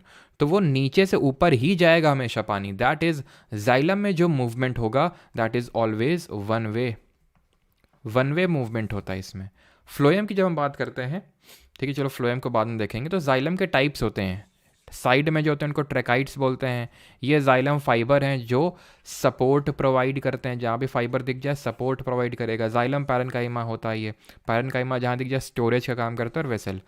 Main function important नहीं है आपके लिए, मेन ये इंपॉर्टेंट है कि इनके टाइप्स क्या होते हैं। तो अगर कभी लिख के जाए tracheids vessels are the part of, अब यहाँ पे तो लिखा हुआ है जाइलम, यहाँ पे तो लिखा हुआ जाइलम, आप बता ले जाओगे, लेकिन ट्रैकाइड्स एंड वेसल्स में तो नहीं लिखा हुआ ना, इनके नाम के आगे जाइलम तो नहीं बता पाओगे। तो ट्रैकाइड्स और वेसल ध्यान रखना आप, ठीक है। बाकी जो अगर यहाँ पे रेलवे के जो स्टूडेंट्स हैं अगर कुछ, तो वो ध्यान रखना इनका मतलब थोड़ा सा स्ट्रक्चर, क्योंकि अगर डायग्राम बना के दे दिया तो, क्योंकि उसमें दे देता है एसएससी के लिए, इंपॉर्टेंट नहीं है, ठीक है। ट्रैकाइड साइड में है जाइलम, और जाइलम फाइबर ही आपका यहाँ पे, और जाइलम फाइबर का मेन काम सपोर्ट का होता है। जाइलम पैरेनकाइमा का मेन काम होता है स्टोरेज, फूड स्टोरेज प्रोवाइड करना, ठीक है। अब आते हैं ठीक है, ये वही टाइप्स जो भी हमने पढ़े थे, ठीक है। अभी आते हैं फ्लोएम पे। तो फ्लोएम का मेन काम क्या होता है, फ्लोएम का मेन काम होता है फूड का ट्रांसपोर्ट करना, खाने का ट्रांसपोर्ट करना। अब खाना बनता कहाँ पे, खाना बनता है सर क्लोरोफिल जो होता है, जहाँ जहाँ ग्रीन पार्ट होगा वहाँ वहाँ क्लोरोफिल होगा, और वहाँ पे खाना बनेगा, फोटोसिंथेसिस होगा। तो इसकी वजह से, क्योंकि जो पेड़ में ग्रीन पार्ट है, वो यहाँ भी हो सकता है, वो यहाँ भी हो सकता है, वो यहाँ भी हो सकता है, वो यहाँ भी कहीं भी हो सकता है। तो मूवमेंट यहाँ पे वन वे नहीं, बल्कि यहाँ पे मूवमेंट टू वे होगा, ऊपर से नीचे और नीचे से ऊपर दोनों हो सकता है। इसके 4 प्रकार हैं, 4 पार्ट्स हैं इसके, sieve tube, companion cells, phloem parenchyma and phloem sclerenchyma. अब नाम में ही फ्लोएम है तो ऑब्वियस सी बात है कि उतना ज़्यादा डिफ़िकल्टी नहीं होगी आपको बताने में। लेकिन सीव ट्यूब और कंपेनियन सेल्स याद रखिएगा कि ये फ्लोएम के टाइप्स हैं, फ्लोएम के टाइप्स हैं। एंड ये ध्यान रखना कि जैसे यहाँ पे पैरेन्काइमा वर्ड लगा हुआ है ना, तो फ्लोएम पैरेन्काइमा का जो काम होगा वो फूड स्टोरेज का ही होगा। यहाँ पे फ्लोएम स्क्लेरेन्काइमा लगा हुआ है ना, स्क्लेरेन्काइमा का काम क्या था, रिजिडिटी एंड टफनेस प्रोवाइड करना, वही सेम काम फ्लोएम पैरेन्काइमा फ्लोएम स्क्लेरेन्काइमा का होगा। खत्म हो गया, लो एक पार्ट हमारा खत्म हो गया यहाँ पे। अब हम आएंगे एनिमल टिश्यूज़ पे।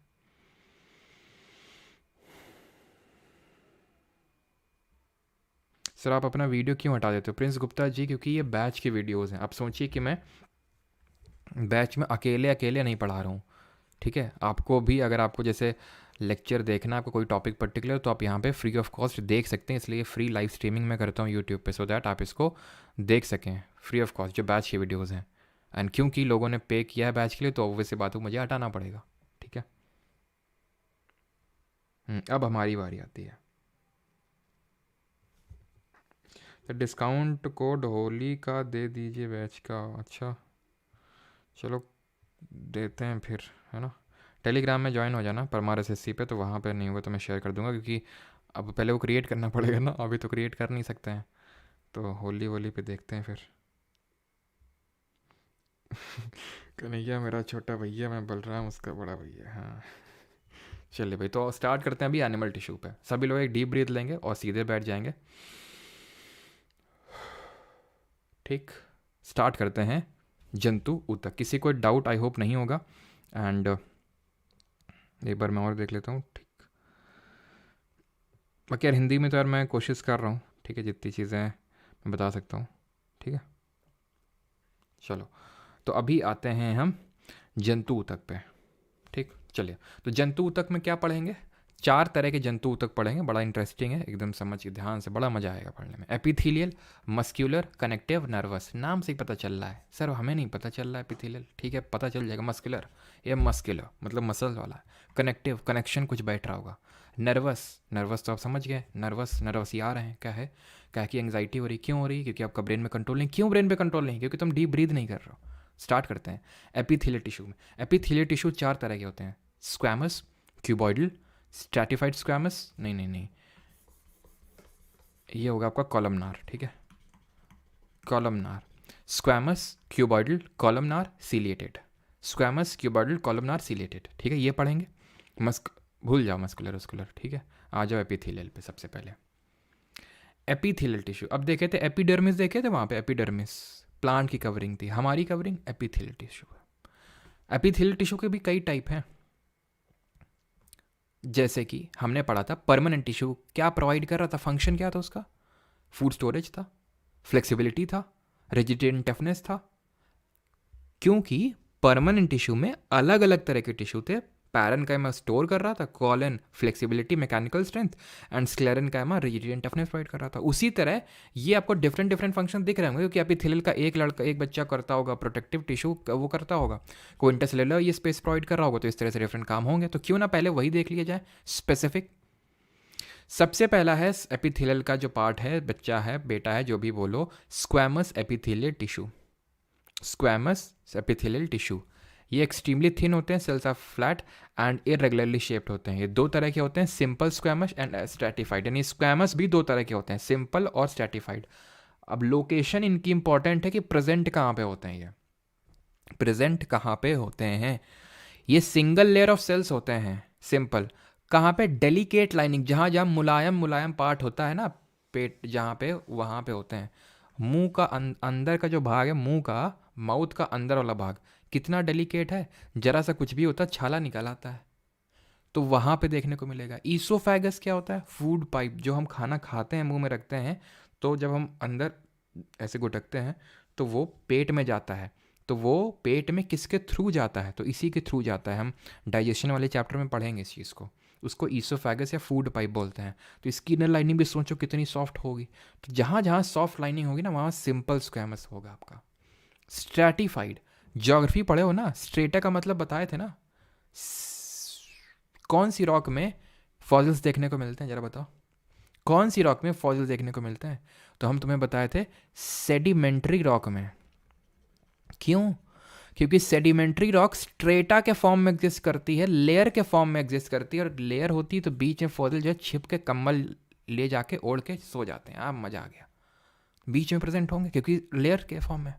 उसी तरह ही स्ट्रेटिफाइड स्क्वैमस एपिथेलियल टिश्यू, नाम स्ट्रेटा है तो स्ट्रेटा मतलब लेयर के फॉर्म में होंगे, और हमारी स्किन लेयर बोलते हैं ना, स्किन लेयर, तो ये स्किन में प्रेजेंट होगा।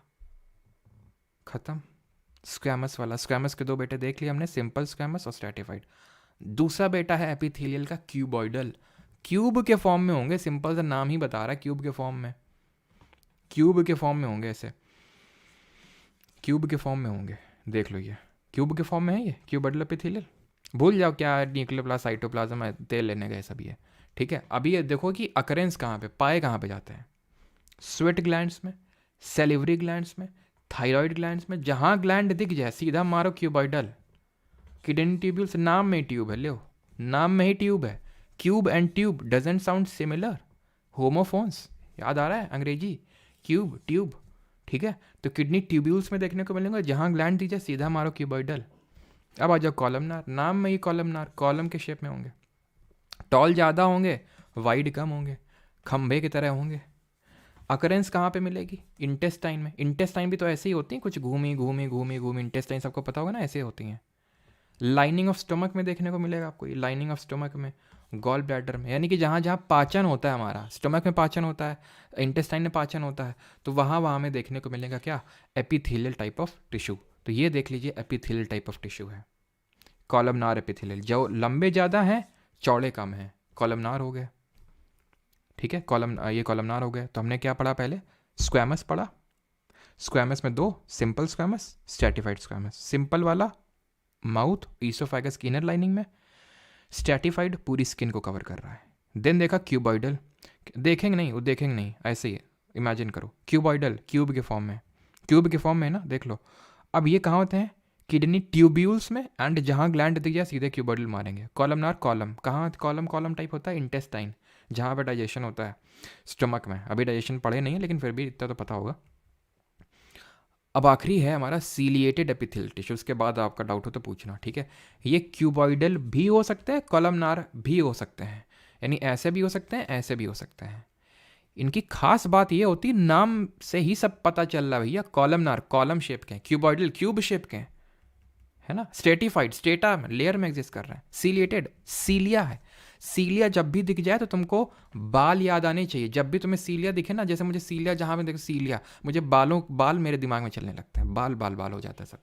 तो बाल क्या होता है? सीलिया जो होते हैं ये हेयर लाइक स्ट्रक्चर्स होते हैं, हेयर लाइक प्रोजेक्शंस होते हैं, जो मूवमेंट फैसिलिटेट करते हैं, जो मूवमेंट फैसिलिटेट करते हैं। देख रहे हो यहाँ पे सीलिया अभी कहाँ प्रेजेंट होंगे? बड़ा आसान याद करना, देखो यहाँ क्या लिखा हुआ है, मूवमेंट ऑफ म्यूकस। नाक में हमारे हेयर्स होते हैं, हेयर्स, उनको सीलिया बोलते हैं, और म्यूकस सेक्रीट करते हैं वो, सो दैट हम जब सांस लेते हैं फिर बाहर जाते हैं तो बहुत सारी अनवांटेड चीज़ें होती हैं। अगर वो सीधा हमारे चले गई रेस्पिरेटरी सिस्टम में, लंग्स में, तो बहुत ख़राब होगा हमारे लिए।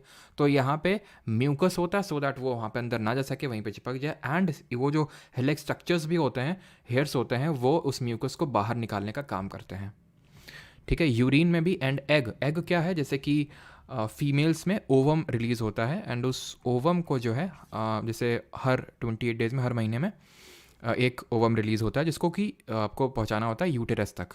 तो वो यूटेरस तक कैसे पहुंचता है? वो सीलिया पहुंचाते हैं, भाई देना उसको, भाई उसको ट्रांसफ़र करना, भाई उसको दे देना, भाई तुम उसको दे देना।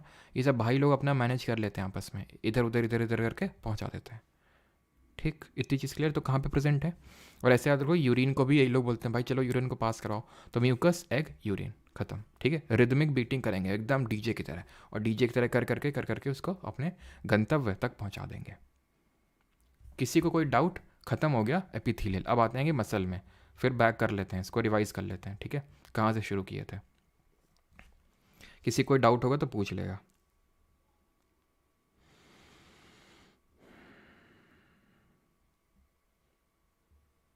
म्यूकस क्या होता है बेटा? इतने भी बोले मत बनो, हैं। एपिथेलियल टिश्यू पे आते हैं अभी। एनिमल टिश्यू में हमने 4 तरह के टिश्यू पढ़े, एपिथेलियल, मस्कुलर, कनेक्टिव और नर्वस। एपिथेलियल में हमने क्या क्या पढ़ा? एपिथेलियल में हमने पढ़ा 4 प्रकार, squamous, cuboidal, columnar and ciliated.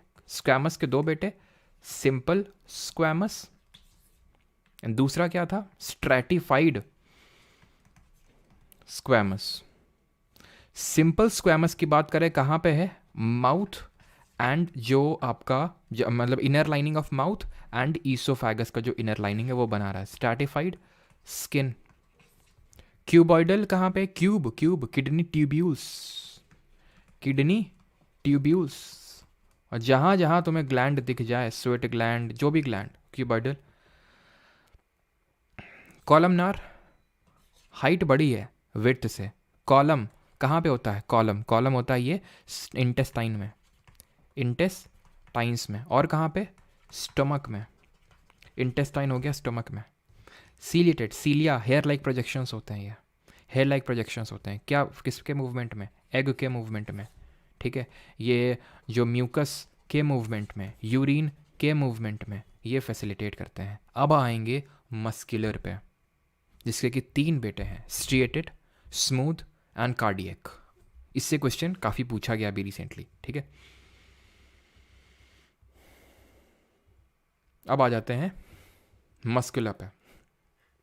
तो मस्कुलर क्या है भाई, ये मसल सेल के बने होते हैं, मसल सेल इलोंगेटेड होते हैं, लार्ज साइज होते हैं, कॉन्ट्रैक्टाइल प्रोटीन्स प्रेजेंट होते हैं इसमें, ठीक है। और ये कॉन्ट्रैक्शन एंड रिलैक्सेशन में हेल्प करते हैं। जैसे कि तुम मसल को कॉन्ट्रैक्ट करो बाइसेप को और रिलैक्स कर दो, है ना।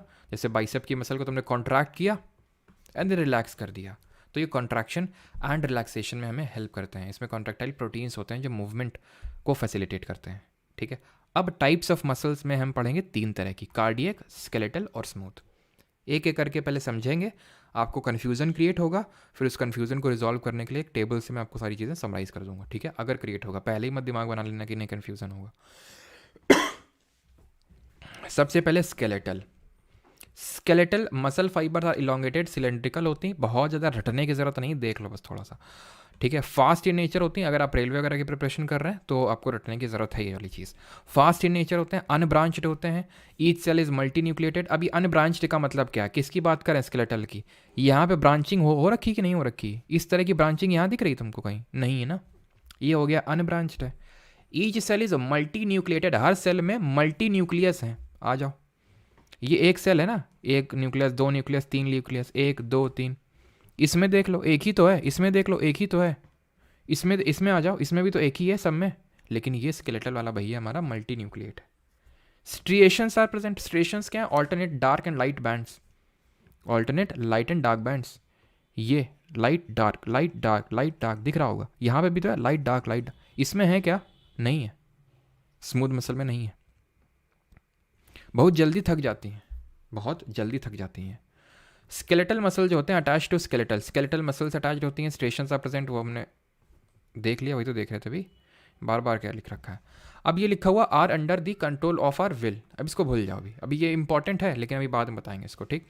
अब आ जाओ इसमें, और हेल्प किसमें करता है, बॉडी मूवमेंट में और पॉस्चर मेंटेन करने में। जैसे कि फॉर एग्जांपल यहाँ पे आपको ये मसल सेल देखने को, अभी भूल जाओ उसको, ठीक है। अभी आते हैं smooth and visceral muscle. Visceral क्या होता है, विसरल मतलब जो स्मूथ पार्ट होता है बॉडी में, उसको विसरल ऑर्गन बोलते हैं, ठीक है। जैसे कि पेट हो गया, इंटेस्टाइन हो गया, ये सब, हार्ट हो गया, मतलब हार्ट तो नहीं बोलेंगे, पेट हो गया, इंटेस्टाइन हो गया, ये सब विसरल मसल्स में आते हैं। यूरिनरी ट्रैक्ट हो गया, ठीक है। ये फाइबर्स आर यहाँ पे स्पिंडल शेप होते हैं, single and centrally located nucleus होता है। अभी देखे थे एक ही न्यूक्लियस, यानी यूनी न्यूक्लिएट भी बोल देते हैं इसको। यूनी न्यूक्लिएट का मतलब होता है एक ही न्यूक्लियस है। अनब्रांच्ड होते हैं, यानी कि ब्रांच इस तरह से नहीं निकली होंगी इसमें, ठीक है। यहाँ पे स्ट्रक्चर बना, ये देख लो, कई कई ब्रांच दिख रही तुमको, और एक ही न्यूक्लियस है एक सेल में, यूनी न्यूक्लिएट है। स्लो होती हैं, फटीग नहीं करती हैं ये, ठीक है, फटीग नहीं करती, थकती नहीं है। इंटेस्टाइन, जहाँ जहाँ पे ये एकदम मुलायम वाला है, जहाँ हड्डी नहीं देखने को मिलेगी, या आंत में हड्डी होती है क्या, यूटेरस में हड्डी होती है क्या, है ब्लड वेसल्स में हड्डी होती है क्या, पेट में अंदर के अंदर हड्डी होती है क्या, ब्रोंकस में हड्डी होती है क्या, है। तो जहाँ जहाँ नहीं होती है वहाँ वहाँ देखने को मिलेगा ये तुमको। एंड ये क्या होते हैं, ये आपके नहीं लिखा क्या, ये आपके इनवॉलेंट्री होते हैं, इनवॉलेंट्री मसल्स। अब इसको भी लगे हाथ समझ ही लो। यहाँ पे मैंने आपको बताया था कि ये जो होते हैं स्केलेटल वाले, ये वॉलेंट्री होते हैं। वॉलेंट्री और इनवॉलेंट्री का मतलब क्या होता है, वॉलेंट्री का मतलब ये होता है कि अपने, मतलब हम कंट्रोल कर सकते हैं, यानी कि बस ऐसे याद रखो कि ये कंट्रोलेबल हैं, जिसको कि हम अपनी इच्छा से कंट्रोल कर सकते हैं, उन मसल्स को वॉलेंट्री मसल्स बोलते हैं। स्केलेटल मसल होती हैं एंड स्मूथ या फिर वेसरल मसल्स नहीं होती हैं। कैसे?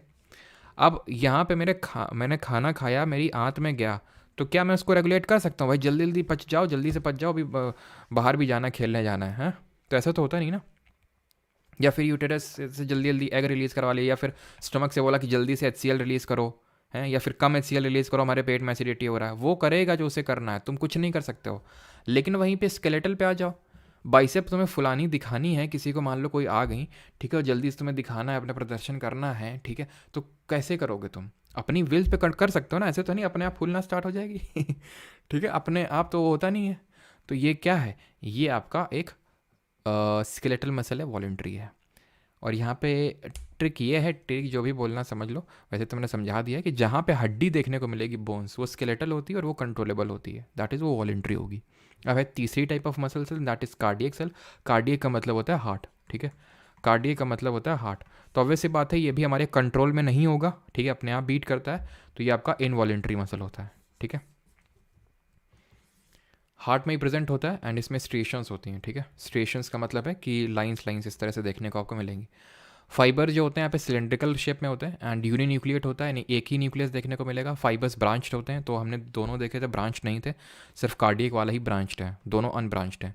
स्ट्रेशंस इसमें होंगी लाइंस लाइंस, और ये फटीग नहीं करता है, ठीक है, बिकॉज इसको कॉन्टिन्यूसली ब्लड को पंप करना होता है, ठीक है। ये भी कॉन्ट्रैक्शन एंड रिलैक्सेशन परफॉर्म करता है। This help to pump and distribute blood to our body, because हमें पता है, हम अभी हार्ट जब चैप्टर पढ़ेंगे लाइफ प्रोसेस में, तो वहाँ देखेंगे जो हार्ट का फंक्शन होता है, that is to pump the blood throughout our body, ठीक है।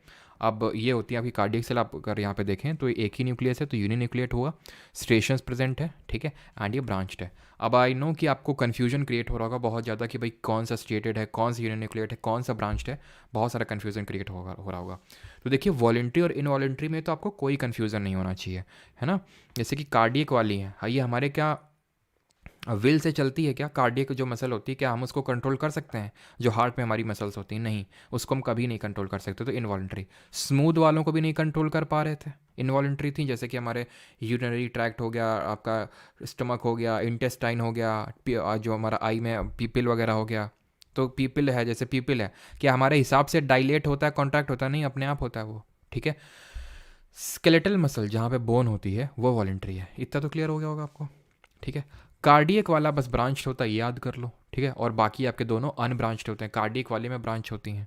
और आपका जो स्केलेटल वाला होता है वो मल्टी न्यूक्लिएट होता है, बाकी दोनों यूनिन्यूक्लिएट होते हैं। बस इतना याद कर लो, खत्म हो गई बात आपकी, ठीक है। अगर आप स्टेशंस वाला ज़रूरी नहीं है कि याद करो, स्टेशंस वाला भी अगर आप याद करना चाहते हो कि भाई इसमें स्टेशंस नहीं है, बाकी दोनों में है, ठीक है, स्मूथ वाले में, तो ऐसे करके आप याद कर सकते हो कि इन दो चीज़ों को याद कर लो। ऑप्शन एलिमिनेशन से आप आराम से क्वेश्चन को कर देंगे, ठीक है। यहाँ तक सभी को चीज़ें क्लियर हैं, तो हम बढ़ते हैं अपने आखिरी आखिरी तो नहीं, second last type of tissue, that is connective tissue. Sir SSC GD exam paper leak, अच्छा पेपर लीक हो गया क्या SSC GD का? है भगवान, अब SSC में भी लीक होने लगा।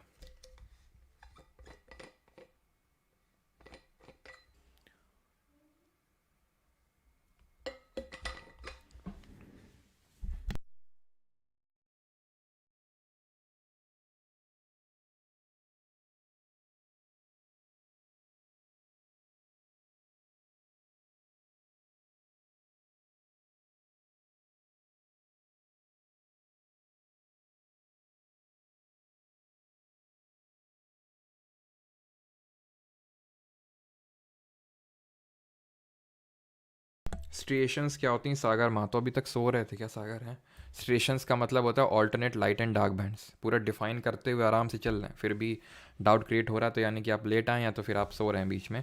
सो से मेरा मतलब ये नहीं कि आपकी आंखें बंद हैं, आंखें खुली हो के भी लोग सोते हैं, है ना। वो सोने का मतलब ये है कि आप अपने विचारों में खोए होंगे, अपने थॉट्स में। ये भगवान, एक बार नौकरी लगने तो बस, फिर तो जाके सीधे गुलाब का फूल ले जाके गंगा में बहा दूंगा, है ना। चलो आगे बढ़ते हैं। कनेक्टिव टिश्यू, ठीक, वहीं वापस चलें, इससे रिवीजन तुम्हारा बहुत अच्छा होगा। जब तुम रिवीजन करने बैठना तो इस पर्टिकुलर स्लाइड का यूज़ करना, ठीक है, ये वाला।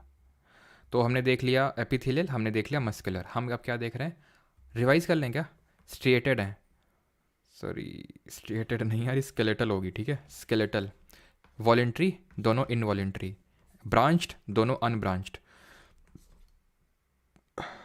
ठीक है, सॉरी स्केलेटल मल्टी न्यूक्लिएट, ये दोनों यूनि न्यूक्लिएट, ठीक। अभी आते हैं कनेक्टिव। कनेक्टिव चार तरह के हैं और ये छोटे हैं, ये मत समझना जितने ये लंबे थे, अब ये छोटे छोटे हैं, कनेक्टिव में छोटे छोटे हैं आपके, ठीक है।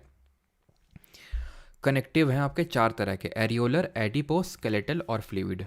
एरियोलर, एडिपोस, स्केलेटल और फ्लूइड, ये लास्ट है हमारा। एरियोलर दो तरह का होगा, लूज और डेंस, ठीक है। चलो अब देखते हैं, ठीक, चलो अभी देखते हैं, ये हमारा लास्ट टाइप ऑफ टिश्यू है। चलो आ जाओ।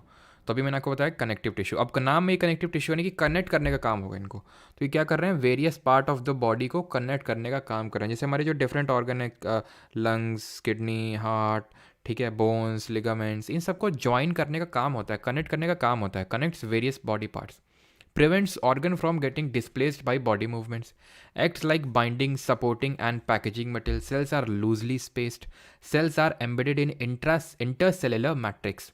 ये मैट्रिक्स क्या होता है, अब देखो भाई, जैसे फॉर एग्जांपल पानी में चावल आवल डाल के बना दें तो क्या बन जाएगा, क्या बन जाएगा, चावल ही बनेंगे भाई, तो उबल जाएंगे।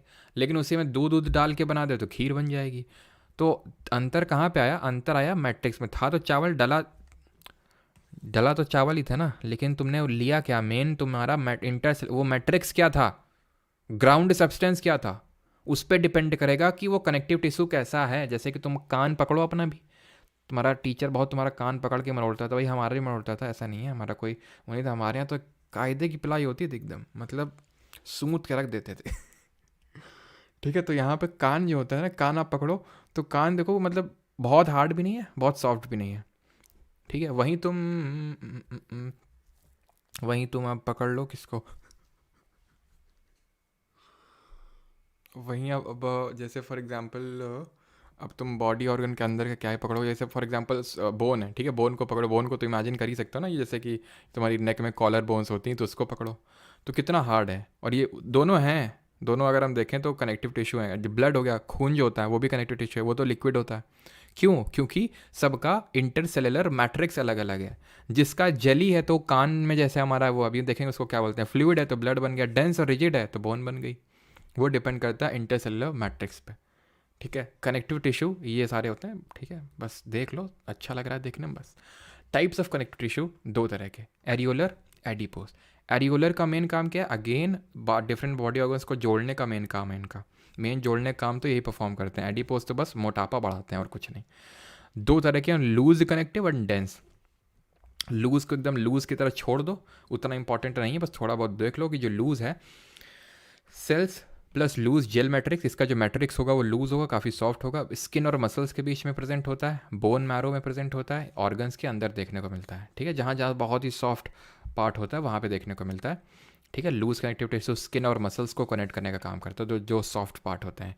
फिल्स द स्पेस इनसाइड ऑर्गन्स, जो ऑर्गन के अंदर जो स्पेस होती है उसको भरने का काम करता है। And supports the internal organs, तो जो अंदर के हमारे ऑर्गन्स हैं उनको सपोर्ट करने का काम करता है। और टिश्यूज़ को रिपेयरिंग का भी काम है इसका, ठीक है, टिश्यू रिपेयरिंग का भी काम है इसका, ठीक है। तो ये आप यहाँ पे देख पा रहे हैं लूज कनेक्टिव टिश्यू, ठीक है। तो बीच बीच में जो एयरी स्पेस है, जो आपकी स्पेस है, उसको फिल करने का ये काम कर रहे हैं, जो यहाँ पे लिखा हुआ था, फिल्स the space inside the organs, internal organ को सपोर्ट करता है, एंड स्किन और मसल्स को कनेक्ट करने का काम करता है, ठीक है, स्किन को मसल से कनेक्ट करेगा। ऑलराइट, अभी आते हैं एरियोलर कनेक्टिव टिश्यू में डेंस कनेक्टिव टिश्यू। बिकॉज अभी हमने ये देखा था कि जो हमारे एरियोलर कनेक्टिव टिश्यू होते हैं वो दो टाइप के होते हैं, लूज एंड डेंस। तो अभी हम किसको पढ़ रहे हैं, अभी हम पढ़ रहे थे लूज के बारे में, तो उतना इंपॉर्टेंट नहीं था, बस थोड़ा बहुत आपको जानना था कि स्किन मसल्स के बीच में लूज जेल मैट्रिक्स होगा, बोन मैरो वगैरह में, और ऑर्गन्स के अंदर प्रेजेंट होता है, गैप को भरता है। डेंस जो होता है वो दो तरह का होता है, लिगामेंट एंड टेंडन्स। इसको बोलते हैं कंडरा और एक को बोलते हैं स्नायु, ठीक है, कंडरा और स्नायु। लिगामेंट और टेंडन का काम क्या होता है, तो जो टेंडन होते हैं, फाइब्रस टिश्यू, ग्रेट स्ट्रेंथ होती है, लिमिटेड फ्लेक्सिबिलिटी होती है, कनेक्ट मसल टू बोन्स। ये इंपॉर्टेंट है कि इसको कनेक्ट करते हैं। तो यहाँ पे आप देख पा रहे होंगे, ये है आपका टेंडन। टेंडन किसको कनेक्ट कर रहा है? मसल को बोन से कनेक्ट कर रहा है। वहीं पे आप लिगामेंट भी देख पा रहे होंगे, लिगामेंट जो किसको कनेक्ट कर रहा है? जो हड्डी को हड्डी से जोड़ रहा है, जो इस हड्डी को ठीक है, इस हड्डी से जोड़ने का काम कर रहा है। यानी कि लिगामेंट किसको कनेक्ट करता है? बोन को बोन से। वहीं जो टेंडन है, जो आपका कंडरा है, ये आपका स्नायु हो जाएगा लिगामेंट, और वो कंडरा हो जाएगा। तो ये कंडरा किसको जोड़ता है? मसल को बोन से जोड़ता है। मांसपेशियों को हड्डियों से जोड़ने का काम करता है टेंडन, और हड्डियों को हड्डियों से जोड़ता है लिगामेंट। याद कैसे रखेंगे? तो याद करो, तुम्हारे स्कूल डेज में मोबाइल वगैरह तो होते नहीं थे, कि होते थे? जैसे हमारे टाइम पे तो नहीं होते थे, ठीक है, उतना ज़्यादा। हम भी कोई अकबर के ज़माने के नहीं हैं, लेकिन ठीक है, अब हमारे पास नहीं था, ठीक है। होते तो थे लेकिन होता नहीं था हमारे पास, ठीक है। तो हम नहीं, आप लोग, ठीक है, आप लोग एक MTV करके जो है चैनल था, उसको देखा करते थे, याद करिए, है ना। एक हमारी मैडम आया करती थी उसमें टास्क दिए जाते थे उसमें ठीक है। तो ये मान लो टेंडन है और ये मसल हो गया। अब बस तुम कुछ नहीं, V को B से रिप्लेस कर दो। तो टेंडन जो है मसल को बोन से जोड़ रहा है, और बोन को बोन से कौन जोड़ेगा? लिगामेंट जोड़ेगा, ठीक।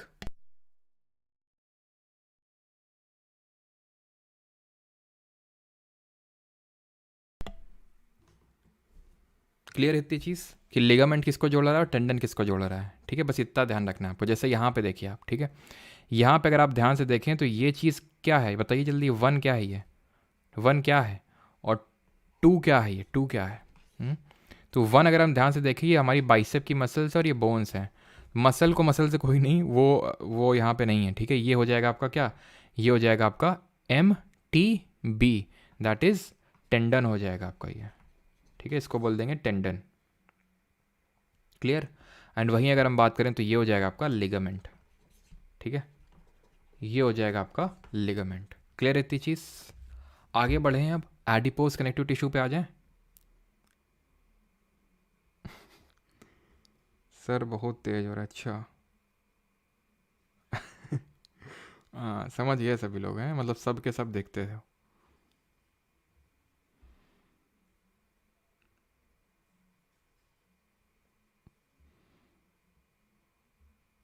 एक मुक्का मार के चलो भाई, रवीना टंडन मतलब, अच्छा टंडन सेट कर रहा है। चलो भाई, तो अभी आते हैं कनेक्टिव टिश्यू पे, एडिपोज टिश्यू पे, ठीक है। अभी हम पढ़ चुके हैं किसको? अभी हम पढ़ चुके हैं लिगामेंट को, ठीक है। लिगामेंट को पढ़ चुके हैं, अभी आते हैं एडिपोज कनेक्टिव टिश्यू पे। एडिपोज का मतलब होता है फैट सेल्स। ये फैट सेल्स को एग्रीगेट करते हैं। तो जो हमारी फैट सेल्स हैं वो किस टाइप ऑफ टिश्यू से बनी होती हैं? एडिपोज कनेक्टिव टिश्यू से बनी होती हैं। Cells rounded and oval shape की होती हैं। Cell contain large fat droplets. Skin के बीनीथ होता है, स्किन के नीचे होता है, और ये क्या प्रोवाइड करेगा? ये एक तो हीट रेजिस्टेंस प्रोवाइड करेगा, मैकेनिकल शॉक से प्रोवाइड करेगा, इंसुलेशन प्रोवाइड करेगा। जैसे कि सर्दियों के टाइम पे हम, मतलब वही होता है कि उतनी जल्दी हीट बाहर नहीं जाती है स्किन से, क्योंकि उसमें एडिपोज। अब मोटे लोगों को तुमने देखा होगा, जो लोग थोड़े फैटी होते हैं, तो उनको गर्मी बहुत ज़्यादा लगती है, सर्दी बहुत ज़्यादा नहीं लगती है। हमारे यहाँ पे मैथ्स के हमारे टीचर थे, निखिल सर, निखिल भाटिया उनका नाम था। तो काफ़ी अच्छे सर थे, मतलब एक ही मेरे कुछ ही पर्सनल फेवरेट टीचर्स थे, उनमें से वो एक थे। मतलब मेरे लिए अलग से वो सुबह मैथ्स पढ़ाने आते थे। मैंने बोला था सर काफ़ी वीक है, तो अलग से निकाल के आते थे, ठीक है। तो बहुत अच्छे थे वो, है ना।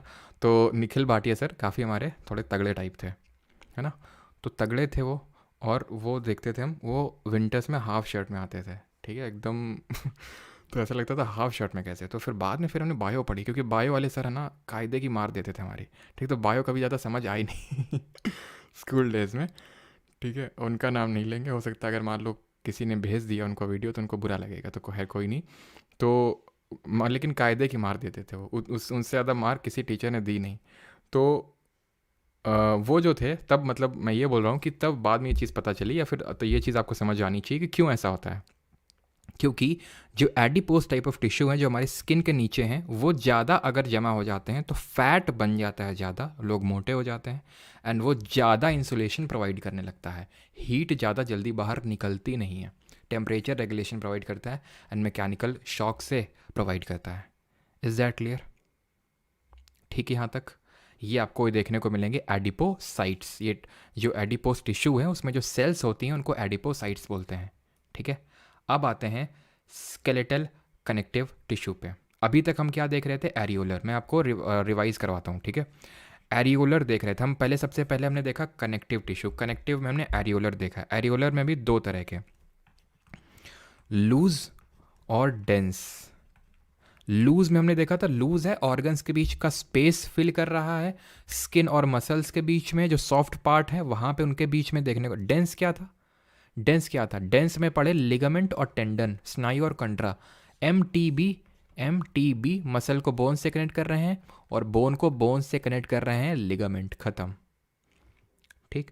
फिर उसके बाद हमने पढ़ा एडिपोस कनेक्टिव टिश्यू। एरियोलर के बाद क्या पढ़े, एडिपोस। एडिपोस का मतलब फैट, फैट सेल से बने होते हैं, बीनीथ द स्किन होते हैं, इंसुलेशन प्रोवाइड करते हैं, मैकेनिकल शॉक से प्रोवाइड करते हैं। अब आते हैं स्केलेटल कनेक्टिव टिश्यू में, जो दो तरह के होते हैं, कार्टिलेज और बोन्स। इनका जो मैट्रिक्स है, ठीक है, सबसे पहले कार्टिलेज पढ़ते हैं। वाइडली स्पेस्ड होते हैं, एक्सटेंसिव मैट्रिक्स प्रोटीन, जो शुगर प्रोटीन और शुगर का बना होता है। जो मैट्रिक्स वही ग्राउंड सब्सटेंस की बात हो रही है।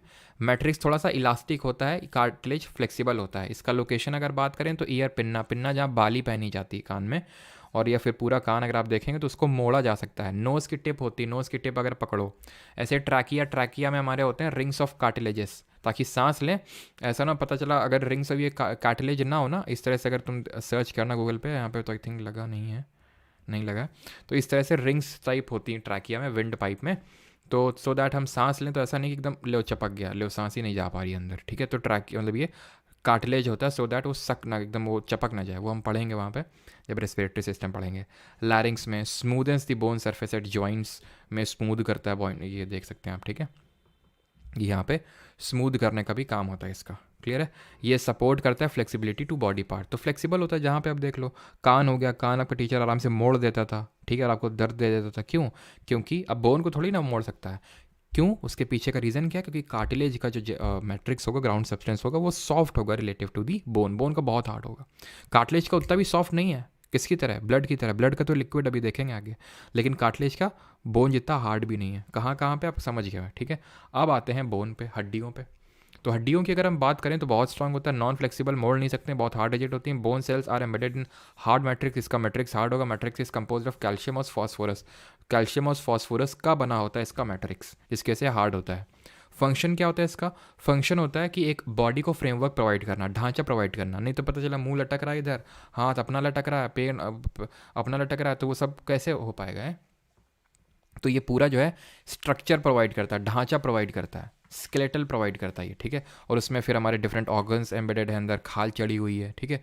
तो एक तरह का स्ट्रक्चर प्रोवाइड कर रहा है, सपोर्ट प्रोवाइड कर रहा है बॉडी को, शेप दे रहा बॉडी को। किसी के वाइड शोल्डर्स होते हैं, किसी के नैरो शोल्डर्स होते हैं कि नहीं होते हैं। तो इस तरह से किसी का जो मुंह होता है थोड़ा सा लंबा होता है, किसी का गोल होता है, किसी का चौड़ा होता है। तो वो क्यों, क्योंकि वो बोन्स ही, बोन का जो फ्रेमवर्क है वो वैसा ही है, इसलिए ऐसा हो प्रोटेक्ट जी। और जो हमारे वाइटल, जैसे ब्रेन है, तो ब्रेन में बोन्स होती हैं। हम जब ब्रेन पढ़ेंगे तो वहाँ पे देखेंगे, ठीक है। क्रेनियल और फेसियल इस तरह से हमारी बोन्स होती हैं।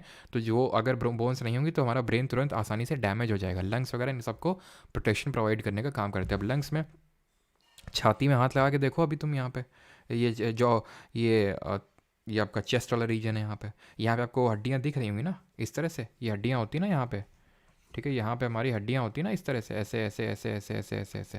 तो ये क्या है, लंग्स को प्रोटेक्ट करने के लिए ये, ठीक।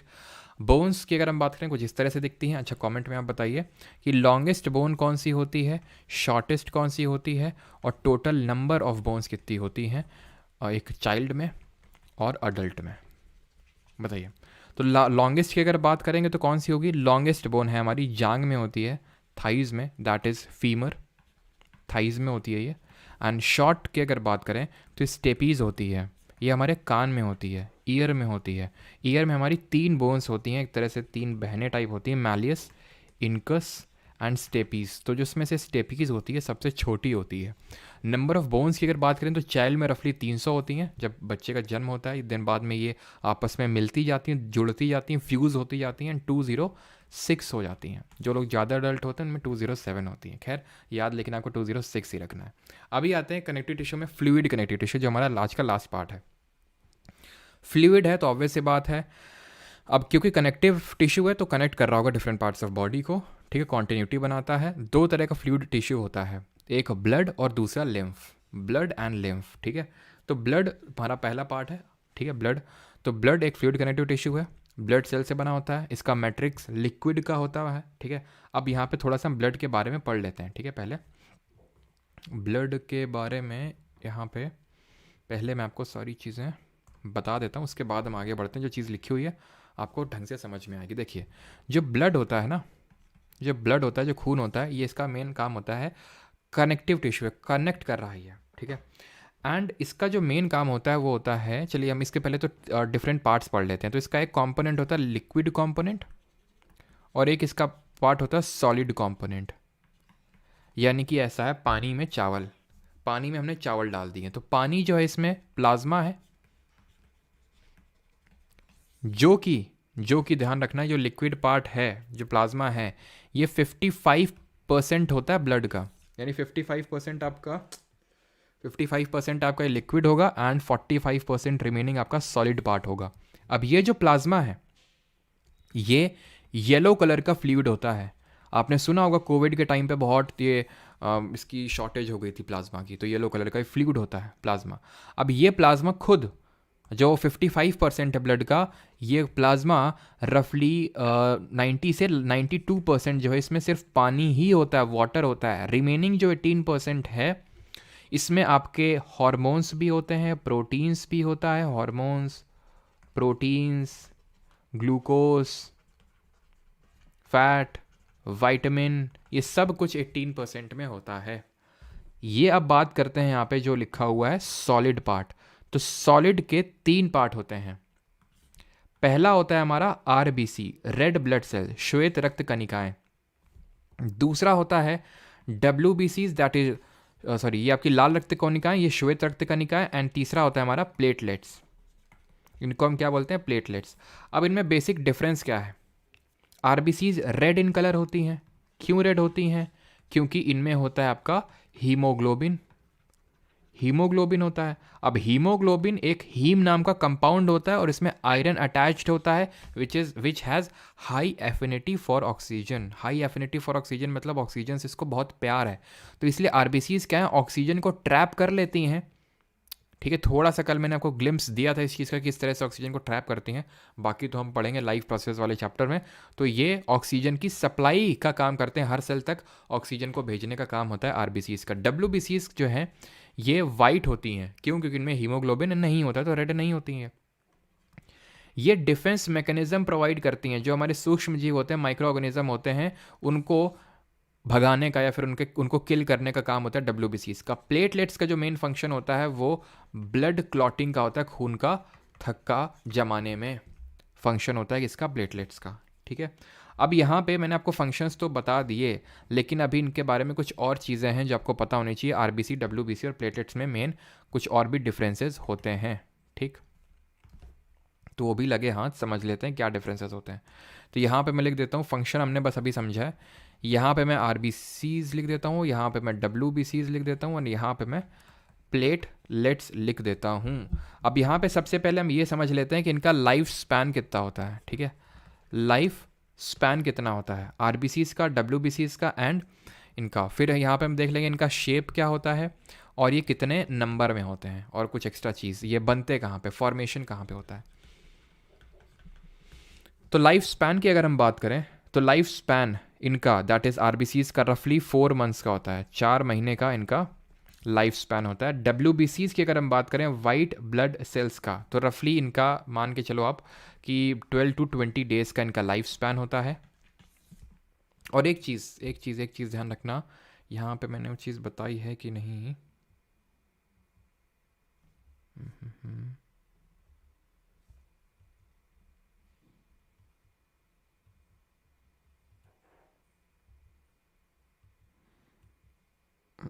नहीं है यहाँ पे, चलो आगे भी बता देंगे, ठीक है।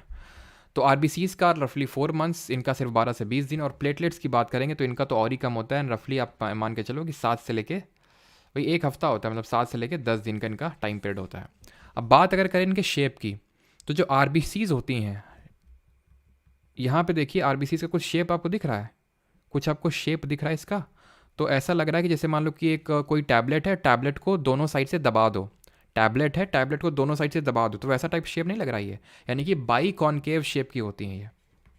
किस शेप की होती हैं? बाई कॉनकेव या फिर डिस्क शेप की होती हैं। ये सब इरेगुलरली शेप्ड होती हैं दोनों, ठीक है, इरेगुलर शेप होता है इनका। नंबर की अगर बात करें तो आरबीसीज बहुत ज़्यादा होती हैं।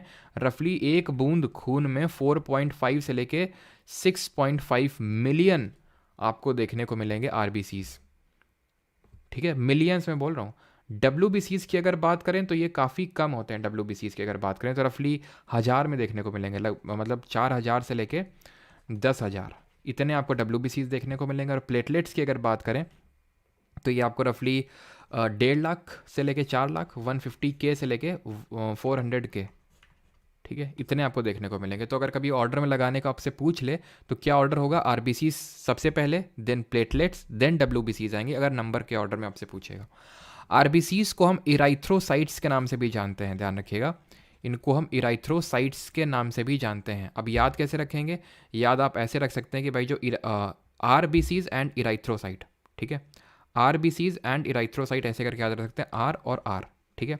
अगर हम बात करें डब्ल्यूबीसीज की तो इनको किस नाम से जानते हैं? इनको हम बोलते हैं ल्यूकोसाइट्स, ठीक है, ल्यूकोसाइट्स बोलते हैं। और प्लेटलेट्स को बोलते हैं थ्रोम्बोसाइट्स, थ्रोम्बोसाइट्स।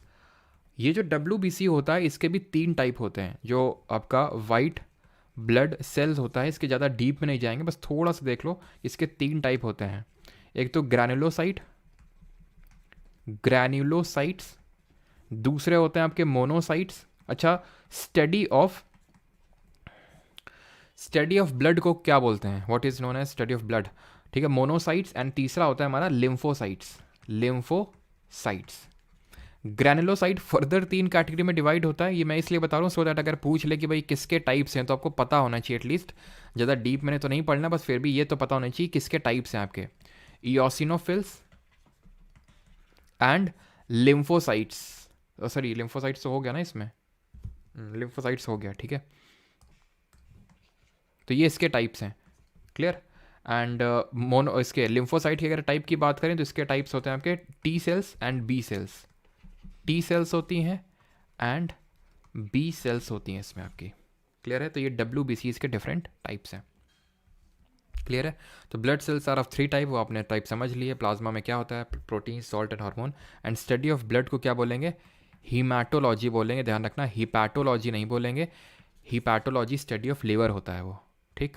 चलिए अभी बढ़ते हैं आगे और देखते हैं लिम्फ के बारे में। तो ये लिम्फ क्या होता है? लिम्फ एक कलरलेस फ्लूइड होता है। कलरलेस इसलिए होता है बिकॉज इसमें आरबीसी नहीं होती। तो होता क्या ये चीज़ है, जब हमारा खून इस तरह से ट्रैवल करता है, ब्लड ट्रैवल करता है, तो ब्लड जो कैपिलरीज में ट्रैवल करता है, उन कैपिलरीज के बीच में छोटे छोटे बहुत बारीक से होल होते हैं। इतने छोटे होल होते हैं वो कि उनसे आरबीसी नहीं निकल पाती है, प्लाज्मा निकल जाता है। क्योंकि आरबीसी नहीं निकल पाई तो आरबीसी नहीं है इसमें, इनमें आरबीसी नहीं है तो ये इनका रेड कलर नहीं होगा बल्कि कलरलेस होगा। इनके भी डिफरेंट फंक्शंस होते हैं, जैसे हमारी ये जो ये लिम्फ है, खून तो ब्लड कैपिलरीज में बहता है, तो ये लिम्फ नोड में बहता है, फिर लिम्फैटिक वेसल्स होते हैं उसमें फ्लो होता है ये। तुमने देखा होगा हाथी का पाँव, कुछ लोगों का पैर बहुत बढ़ जाता है, होता है कि नहीं? कुछ लोगों को एक मतलब वेंस होती हैं उनको बहुत ज़्यादा फूल जाती हैं, उसको वेरिकोसील क्या कुछ बोलते हैं आई थिंक ना, वेरिकोसेन कुछ ऐसे, वेरिकोसील कुछ बोलते हैं उसको।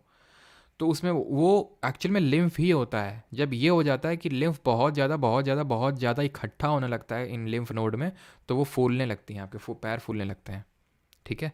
तो वो उनको बोलते हैं लिम्फ नोड्स। तो ये इनमें डब्ल्यू नहीं होता, और इनका भी एक तरह से जिस तरह ब्लड का वो कैरी करने का काम होता है, वो ऑक्सीजन को कैरी कर रहे हैं, ये नहीं करेंगे ऑक्सीजन कैरी, क्योंकि इनमें आपका आरबीसी नहीं है। तो बाकी चीज़ों को कैरी करने का काम लिम्फ नोड्स का, लिम्फ का होता है, जो लिम्फ नोड में फ्लो होता है आपका, लिम्फैटिक वेसल्स में फ्लो होता है, ठीक है। तो ये कलरलेस होता है, आरबीसीज नहीं होते, आरबीसीज और ब्लड प्रोटीन्स इसमें नहीं होते हैं, ये एक तरह के कनेक्टिव टिश्यू है।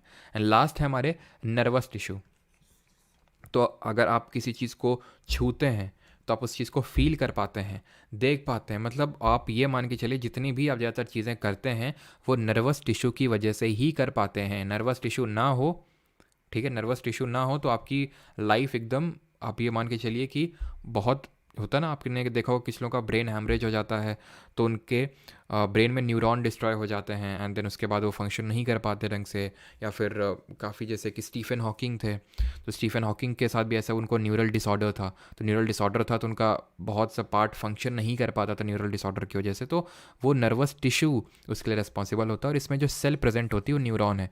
अच्छा, न्यूरॉन ध्यान रखना ये सबसे आपकी लॉन्गेस्ट सेल होती है, लॉन्गेस्ट सेल होती है। और एक स्टूडेंट ने आई थिंक मैसेज भी किया था एंड दैट वाज रिगार्डिंग, मैं देख रहा था कि जैसे कि मैंने आपको कल बताया था कि सबसे बड़ी सेल होती है ऑस्ट्रिच का एग। ऑस्ट्रिच का जो एग होता है वो एक सेल का बना होता है, सबसे बड़ी, सबसे छोटी होती है माइकोप्लाज्मा। ह्यूमंस में बताया तो सबसे बड़ा होता है जो अंडाणु होता है, दैट इज़ ओवम होता है, बट वो तो फीमेल्स में होता है। मेल में क्या होता है सबसे बड़ा? तो मेल में सबसे बड़ा न्यूरॉन होगा, न्यूरॉन सेल, और सबसे छोटा स्पर्म सेल। क्लियर है चीज़? तो यहाँ पे अगर हम न्यूरॉन की बात करें तो ये बेसिक यूनिट है जिसके थ्रू कोई भी इंफॉर्मेशन एक्सचेंज होती है। इसको कंपेयर करिए जैसे पेड़ होता है ना, पेड़, तो पेड़ में ऐसे इस तरह से पेड़ में क्या होती हैं, शाखाएं होती हैं, ब्रांचेस होती हैं, फिर इस तरह से आपका वो तना होता है इस तरह से, एंड देन उसकी जड़ें होती हैं। तो इस तरह से इसको आप रिलेट करके चलिए तो आपको आसानी से समझ में आ जाएगा नर्वस टिश्यू। ठीक है, तो ये जो अब याद करो, हम लोगों ने ज्योग्राफी में जब पढ़ा था तो डिफरेंट टाइप के ड्रेनेज पैटर्न पढ़े थे, तो उसमें एक पढ़ा था डेंड्रिटिक ड्रेनेज पैटर्न, याद है आपको? तो डेंड्रिटिक ड्रेनेज पैटर्न में मैंने आपको बताया था where the drainage pattern resemble like a branch of tree, जहाँ पे पेड़ की शाखाओं की तरह लगे। तो ये पेड़ की शाखाओं की तरह नहीं लग रहा है डेंड्राइट। तो इन्फॉर्मेशन डेंड्राइट लेता है, सेंटर में यहाँ पे न्यूक्लियस है, ठीक है, इसको बोलते हैं सेल बॉडी। ये जो इन्होंने यहाँ पे लिखना भूल गए, सेल बॉडी, ये पूरी लंबी से तना जो दिख रहा है that is called as axon. Axon से पास होगा, देन ये एक्सन टर्मिनल्स हैं। टर्मिनल आपने देखा होगा, बस टर्मिनल है ना, तो ये सब टर्मिनल क्या होता है? टर्मिनल का मतलब जहाँ बसें वगैरह आती जाती हैं, या फिर जहाँ पे एयरपोर्ट है तो एयर मतलब जो एयरप्लेन से वो आते जाते हैं तो उनको टर्मिनल बोलते हैं। तो यानी टर्मिनेट हो रहा है यहाँ पे इन्फॉर्मेशन, यहाँ से एंटर किया, सेल बॉडी में गया, एक्सन में गया, देन यहाँ पे एक्सन टर्मिनल में वो टर्मिनेट हो गया। अब ये टर्मिनेट कैसे हो गया? अब ये यहाँ पे एक दूसरा न्यूरॉन लगा होगा, यहाँ पे दूसरा न्यूरॉन लगा होगा, उसका यहाँ पे डेंड्राइट होगा, ये उछल के इन्फॉर्मेशन इसमें जाएगी। बीच में जो गैप है, बहुत छोटा सा गैप होता है दो न्यूरॉन के बीच में, इन्फॉर्मेशन पास ऑन होती है एक न्यूरॉन से दूसरे न्यूरॉन को। तो जो बीच में गैप होता है उसको साइनैप्स बोलते हैं, गैप को साइनैप बोलते हैं, गैप साइनैप। ठीक, क्लियर है? बस इतना ही पता होने की ज़रूरत है बस। Compose of neuron, nerve cell, ये सब होता है, साइटॉन, डेंड्राइट, एक्साइन, साइटॉन वही आपकी सेल बॉडी। ठीक है, यही आपका ये वाला जो पार्ट है साइटॉन और सेल बॉडी। ठीक है, सेंट्रल न्यूक्लियस होता है, डेंड्राइट, एक्सन, खत्म। ठीक है, किस में हेल्प, ये ब्रेन में आपका होगा, ब्रेन, ठीक है, माथा स्पाइनल कॉर्ड में होगा, नर्व्स में होगा ये। ठीक है, पूरा जो नर्वस सिस्टम है उसमें होगा आपका ये। ठीक है, जिसको हम बोलते हैं तंत्रिका तंत्र। टच में, स्मेल में, टेस्ट में, हियरिंग में, देखने में, सब में तो ब्रेन लगता है यार। अभी जब हम आई पढ़ेंगे तो आई पढ़ चुके हैं फिजिक्स में, तो हमने वहाँ पढ़ा था ना, मैंने आपको बताया था जो ऑप्टिक नर्व्स होती है हमारी, आँख तो फोटो क्लिक करती है, देखती नहीं है आँख हमारी, ऑप्टिक्स नर्व लगी हुई है, ये इन्फॉर्मेशन को ट्रांसफ़र करती हैं किसको? ये इन्फॉर्मेशन ट्रांसफ़र करती हैं हमारे ब्रेन को। ठीक है, हाँ, अब यहाँ तक किसी कोई डाउट हो तो पूछ लेगा। ठीक है,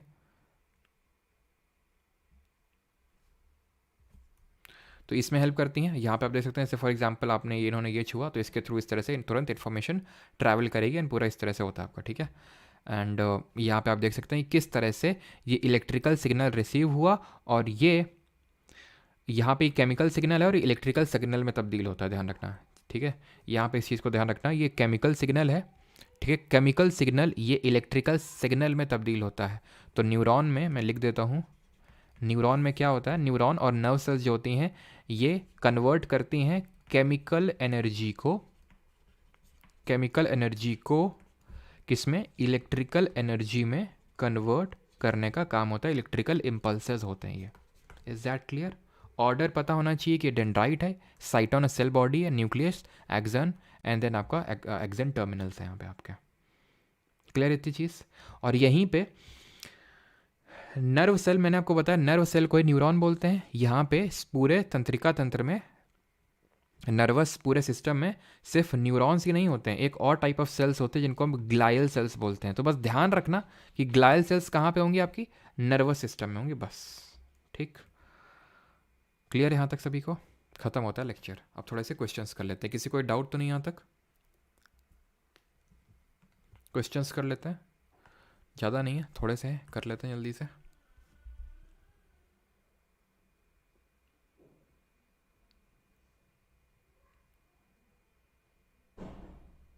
सर प्लाज्मा में 92 + 18 आपने एडिट कैसे कर दिया? अरे भाई 9 वो 8 होगा, गलती से 18 लिख दिया होगा। 92 + 8 कर लो, होता तो 92 है, गलती से 18 लिख दिया होगा।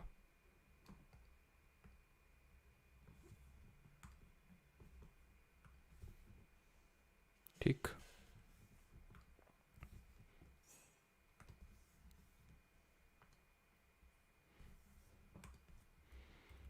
चलिए भाई क्वेश्चन करिए। पहला ये रहा आपका, प्लांट टिश्यू कितने टाइप के होते हैं?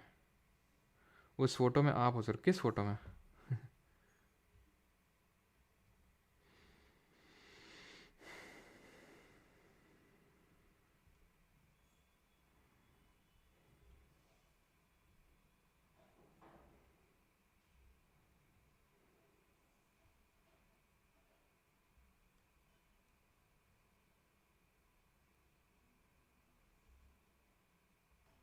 मैकेनिकल, यश शर्मा वो मैकेनिकल को नहीं केमिकल में कन्वर्ट कर रहा है, केमिकल को इलेक्ट्रिकल में। अब कैसे कर रहा है वो तो न्यूरॉन से पूछो जाके है। यहाँ पे बायोलॉजी का लेक्चर नहीं चल रहा, जितना नीड है ठीक है उतना करो। कैसे कर रहा है?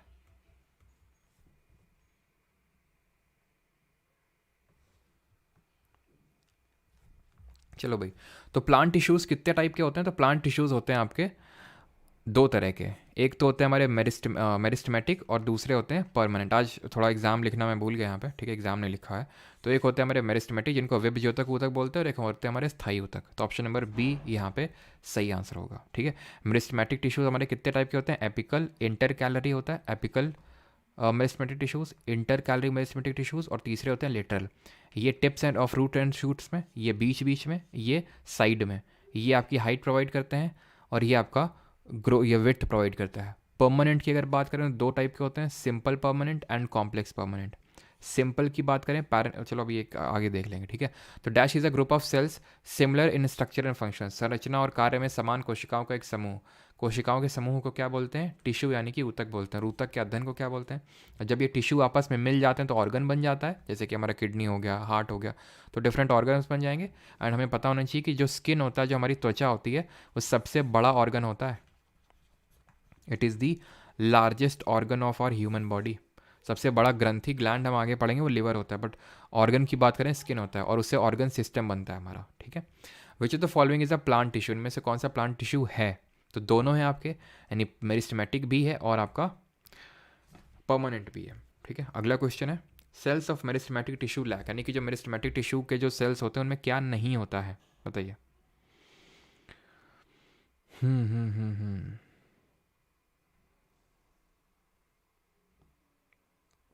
हिस्टोलॉजी सही है सभी का, ठीक है। तो सेल्स में क्या नहीं होगा भाई? इनको डिवाइड करना है, इनको डिवाइड करना है, तो वैक्यूल्स को ये हैंडल नहीं कर सकता ये। विच of the following is characteristic of permanent tissue, निम्नलिखित में से कौन स्थायी ऊतक की विशेषता है? अब आज तो मैंने सीडीएस के क्वेश्चन इसलिए नहीं करा क्योंकि अभी आप लोग पहले इसी कर लो, ठीक है। कल जब मैं अगला लेक्चर होगा हम लोगों का कल, तो वहाँ पे उससे पहले मैं स्टार्ट करूँगा आपका, मतलब कुछ क्वेश्चन सीडीएस वगैरह के भी ले लेंगे, ठीक है। विच of the following characteristic of permanent tissue, निम्नलिखित में से कौन सा स्थायी ऊतक की विशेषता है? तो सेल डिवाइड रिपीटेडली ना, इनका डिवाइड नहीं करना है भाई। मेरिस्टमेटिक डिवाइड होते हैं ना, जब मेरिस्टमेटिक डिवाइड हो के बंद हो जाते हैं तो through the process of differentiation, विभेदन की प्रक्रिया के थ्रू ये परमानेंट यानी स्थायी ऊतक में तब्दील हो जाते हैं, ठीक है। तो इनका मेन फंक्शन होता है कुछ ना कुछ फंक्शन। करेक्टरिस्टिक क्या होती है? सेल डिवाइड ना, inorganic inclusions are absent, intercellular spaces are present, ठीक है। तो जो हमारा पैरेन्काइमा होता है उसमें इंटरसेलुलर स्पेसेस प्रेजेंट होती हैं। वैक्यूल्स एब्सेंट नहीं होता इसमें, एब्सेंट तो मेरिस्टमेटिक में होता है, विभज्योतक में होता है। Which tissue is responsible for the flexibility in plants, तो फ्लेक्सिबल कौन होता है? जो आपका टेंड्रल्स में प्रेजेंट होता है, टेंड्रल्स में प्रेजेंट होता है, बताइए कौन सा होता है? तो ये होता है हमारा फ्लेक्सिबिलिटी कॉलन काइमा, कॉलन काइमा होता है, ठीक है। Storage, rigidity and flexibility, husk of coconut, जो सीड का नट होता है, वेन्स ऑफ लीफ देखने को मिलता है आपको, ठीक है। स्क्लेरन काइमा डेड सेल से बना होता है, एंड स्क्लेरन काइमा में नैरो ल्यूमेन होता है। इसमें कैसा ल्यूमेन होता है? नैरो ल्यूमेन होता है, यानी कि कुछ इस तरह का आपको स्ट्रक्चर देखने को मिलता है। Which tissue has heavily thickened lignified walls, lignified walls किसमें थी? Narrow lumen and lignified wall sclerenchyma, ठीक। स्यूबेरिन किस में रिलीज हो रहा था? कॉर्क सेल में, जो हमारे एपिडर्मल सेल से ही बन रही थी। 8th question, husk of coconut, नारियल की भूसी किस तरह के ऊतक से बने हुए हैं? तो ये बने हुए हैं स्क्लेरेनकाइमा से, option number C. Which of the following meristem is responsible for the increase in the xylem? क्या करता है जाइलम का मेन काम होता है वाटर एंड मिनरल को ट्रांसपोर्ट करना, जेल को ट्रांसपोर्ट करना। जाइलम के ये मेन काम थे। पैरन और फ्लोएम का क्या काम था? फूड को ट्रांसपोर्ट करना, ठीक है। और कॉलन काइमा पैरन काइमा तो देख ही चुके हैं। Which of the following meristem is responsible for the increase in the girth of the stem और रूट? तो जो हमारा गर्थ होता है, नहीं जो विड्थ होता है, उसमें कौन रिस्पॉन्सिबल होता है उसको इंक्रीज करने में? तो ये लेटरल मेरिस्टेम ही रिस्पॉन्सिबल होते हैं। क्लोरन काइमा तो सिर्फ खाना बना रहे हैं। इंटर कैलरी बीच बीच में प्रेजेंट है, ठीक। Which tissue among the following is the protective tissue in the animal body? Protective tissue कौन सा होता है? प्रोटेक्ट करने का काम होता है। मस्कुलर, नर्वस, कनेक्टिव या फिर एपिथेलियल टिश्यूज? प्रोटेक्ट कर रहा है। तो स्किन जो होती है हमारी प्रोटेक्ट कर रही है। स्किन किस तरह की है? स्किन मस्कुलर, मस्कुलर तो नहीं देखे थे सर। मस्कुलर में तो 3 देखे थे, स्केलेटल, स्मूथ, कार्डियक, 3 देखे थे। नर्वस में भी अभी लास्ट में पढ़े, कुछ ऐसा प्रोटेक्टिव तो नहीं देखा। प्रोटेक्ट नहीं बल्कि टच, साइट, सेंस, फील, ये सब का काम होता है। कनेक्टिव टिश्यू में एरियोलर कनेक्टिव टिश्यू हमने देखा था, और क्या देखा था? एरियोलर के अलावा हमने देखा था, एरियोलर के अलावा हमने देखा था एडिपोस। एरियोलर 2 तरह का था, एक तो हमारा लूज था, एक था डेंस, है ना। Loose and dense. डेंस में लिगामेंट टेंडन पढ़े थे, एडिपोस फैट वाला। एंड देन पढ़े थे बोन एंड ब्लड के बारे में, bone, cartilage and then blood and lymph के बारे में पढ़े थे। कार्टिलेज यानी कि जो हमारी हिंदी में उपास्थि बोल सकते हैं, जो कान वगैरह में प्रेजेंट होती है। बोन आप जानते ही हैं, और ब्लड एंड लिम्फ बाद में पढ़े थे, ठीक। तो ये भी नहीं होगा, आंसर एपिथीलियल होगा। एपिथीलियल हमने डिफरेंट पार्ट में डिवाइड किया था। पहला तो था हमारा स्क्वैमस। स्क्वैमस भी 2 पार्ट में था, सिंपल स्क्वैमस, स्ट्रैटिफाइड स्क्वैमस। तो जो स्ट्रैटिफाइड स्क्वैमस था, सिंपल वाला तो मुंह की इनर लाइनिंग और ईसोफेगस की इनर लाइनिंग में था। स्ट्रैटिफाइड पूरी स्किन में था, स्ट्रेटा लाइंस बना रखी पूरी स्किन में प्रेजेंट है, तो वही प्रोटेक्टिव टिश्यू है एक।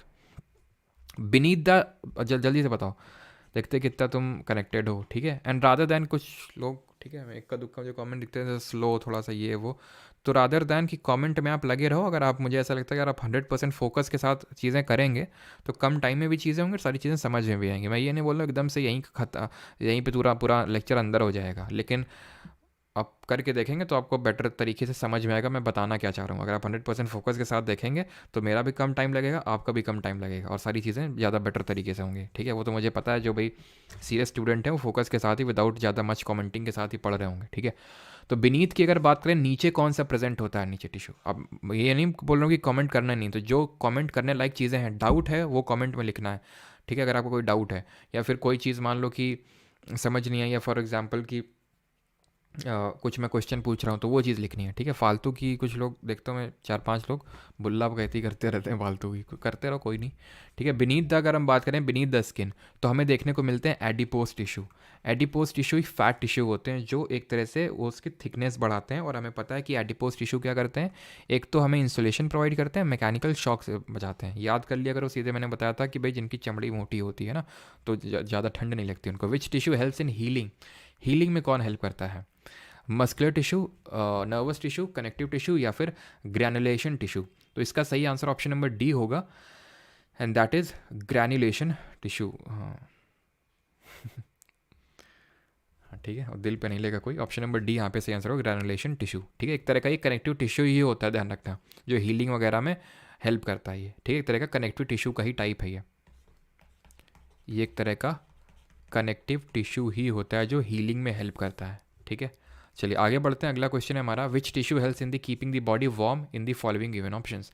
तो वार्म रखने में कौन हेल्प करेगा? एडिपोस टिश्यू हेल्प करेगा। एडिपोस का मतलब फैटी टिश्यू, ठीक है, फैट बढ़ाने में हेल्प करता है। अगला, camel hump is made of which of the following tissue? Camel का जो हम्प होता है, हम्प जो नहीं वो क्या बोलते हैं, कूबड़, कूबड़ किसका बना होता है? तो कूबड़ में फैट जमा हुआ है, फैट जमा हुआ है, फैट मतलब एडिपोस, ठीक है। ऐसे याद करो, जो आदि है वो पोज नहीं दे पा रहा है क्योंकि मोटा बहुत है वो। 14th, cartilage present in the body is a, तो कार्टिलेज क्या है? कार्टिलेज, बोन, ये सब क्या होते हैं? कनेक्टिव टिश्यू के टाइप हैं, है ना। लूज के बाद हमने हार्ड पढ़ा था, ठीक है, उसके बाद हमने पढ़ा था ये कार्टिलेज और बोन। कार्टिलेज हमारा ईयर, पिन्ना, नोज, ट्रैकिया, इसमें देखने को मिलता है। 15th, which is not, 20 question करेंगे मैक्सिमम, ठीक है 20 क्वेश्चन। तो लास्ट के 5 क्वेश्चन में एंटर कर चुके हैं, सबका सही है, अजय, बादल, सुरभि गुप्ता, राइजिंग स्टार, अवधेश राणा। तो which is not a connective tissue in the following given option. तो कनेक्टिव में यार अगेन एरियोलर कनेक्टिव टिश्यू, दो तरह के, लूज, हार्ड। तो ये ब्लड भी कनेक्टिव है, लिम्फ, ब्लड का भाई लिम्फ भी कनेक्टिव टिश्यू है। ब्लड और लिम्फ में क्या डिफरेंस होता है, बोन भी कनेक्ट कर रहा है, कार्टिलेज भी कनेक्ट कर रहा है, नर्व्स नहीं कनेक्ट कर रही हैं, वो आपका नर्वस टिश्यू में आएंगी, ठीक है। तो लिम्फ में अंतर ये होता है, लिम्फ में आपका आरबीसी नहीं होता है, सिर्फ डब्ल्यूबीसी होगा। आरबीसी ऑक्सीजन को सप्लाई कर रहा है, डब्ल्यूबीसी सिर्फ क्या कर रहा है, डब्ल्यूबीसी सिर्फ आपका डिफेंस मैकेनिज्म प्रोवाइड कर रहा है, प्लेटलेट्स खून का थक्का जमने में हेल्प कर रहा है, ब्लड क्लॉटिंग में हेल्प कर रहा है, कि भाई अगर मान लो चोट लगी कहीं पे, चोट लगी अगर, और अगर वो खून, अगर मान लो खून का थक्का ना जमा और वो खून बहता चला गया, तो फिर बहता चल हो जाएगा फिर, और वो फेटल भी हो सकता है, डेडली भी हो सकता है। इसीलिए डेंगू में आपने देखा होगा काफ़ी कम हो जाती हैं प्लेटलेट्स, और वो काफ़ी डेंजरस होता है, अगर उस समय किसी को चोट लग गई तो फिर वो काफ़ी नुकसानदायक हो सकता है, ठीक है। तो ये इंपॉर्टेंट होता है कि भाई जो प्लेटलेट्स हैं एटलीस्ट 1 लाख से ऊपर रहें आपकी, 50,000 से नीचे डेंजरस लेवल पे होती हैं, 10 काफ़ी कुछ लोगों की तो 10-15 हज़ार तक पहुंच जाती हैं डेंगू में। Cells of which of the following tissue in animals undergo contraction relaxation, याद करो बाइसेप को कॉन्ट्रैक्ट और रिलैक्स कर रहे थे। बाइसेप क्या है, मस्कुलर टिश्यू है, किस तरह का मस्कुलर टिश्यू है जो हमारे बाइसेप्स हैं, बताइए जल्दी से कमेंट में, 3 तरह के बताए थे ना। Which is the muscular tissue that is multi nucleated, इनमें से कौन सा मस्कुलर टिश्यू मल्टी न्यूक्लिएटेड है, किसमें बहुत सारे न्यूक्लियस देखने को मिलेंगे। तो हमने देखा था कि जो हमारे कार्डियक थे वो यूनी न्यूक्लिएट थे, ठीक है, अनस्टेटेड ये तो कुछ बात ही नहीं बनी। जो हमारे स्केलेटल मसल थे, स्केलेटल जो हमने सबसे पहले पढ़ा था, वो मल्टी न्यूक्लिएट थे। जो आपके बाइसेप्स होते हैं वो स्केलेटल होते हैं, क्योंकि वो कंट्रोल कर लेते हैं हम, स्केलेटल वॉलेंट्री होते हैं, जिनको कि हम खुद अपने उससे कंट्रोल कर लेते हैं, है ना। In roots the protoxylem lies towards the periphery and metaxylem towards the centre, such arrangement of primary xylem is called edge. तो यानी कि आपसे क्वेश्चन क्या पूछ रहा है कि जो जोड़ों में प्रोटोजाइलम परिधि की ओर और मेटाजाइलम केंद्र की ओर स्थित होता है, प्राथमिक जाइलम की ऐसी व्यवस्था को क्या कहा जाता है। तो xylem fibre, xylem parenchyma, exec या फिर एंडाक। तो इसको एग्जैक बोलते हैं, थोड़ा सा डिफिकल्ट टाइप क्वेश्चन है ये, ठीक है, लेकिन इसका आंसर एग्जैक ही होगा। मतलब ये पूरा इसको अरेंजमेंट का ये टाइप होता है, आप इसको स्किप भी कर सकते हैं, ठीक है। The example of connective tissue is cartilage only, bone only, blood only, more than above, तो मोर देन अबव होगा, ठीक है। आपके जितने भी क्वेश्चन होंगे आप करेंगे होमवर्क के लिए, ठीक है। चलिए भाई, तो ठीक है। अब चीज़ें अगर देखो, मेन ये है ना कि मैं चीज़ें करवाने को, भाई सेल टॉपिक कल हुआ, टिश्यू भी हुआ, तो मैं 2-2 लेक्चर में भी करवा सकता हूँ बिल्कुल, no doubt, plant tissue, animal tissue.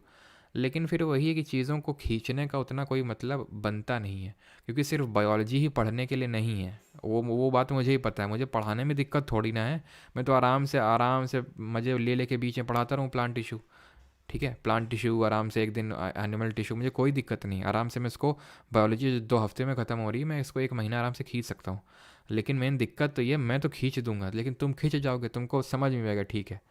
लेकिन मेन ये कि तुम्हारे ब्रेन में कितनी चीज़ें गई, कितनी कम चीज़ें गई, कितनी कम से मेरा मतलब है सिर्फ क्वालिटी चीज़ें जिनसे क्वेश्चन बनेगा, वो इम्पॉर्टेंट है, ठीक है।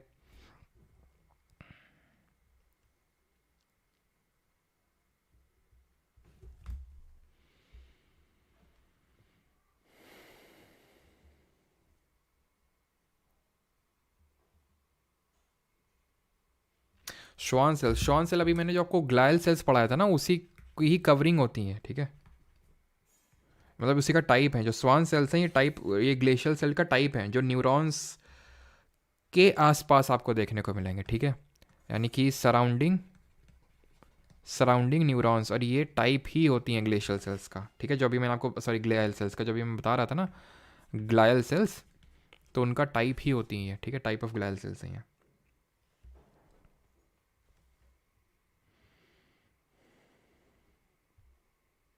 ऑलराइट, चलिए भाई, मिलते हैं कल विद दी,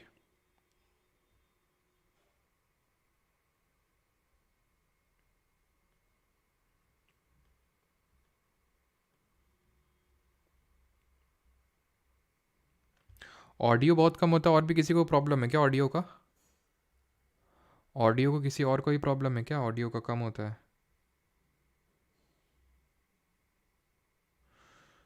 सर आपसे पढ़ के मेरे फ्रेंड का सिलेक्शन हो गया, थैंक यू सो मच।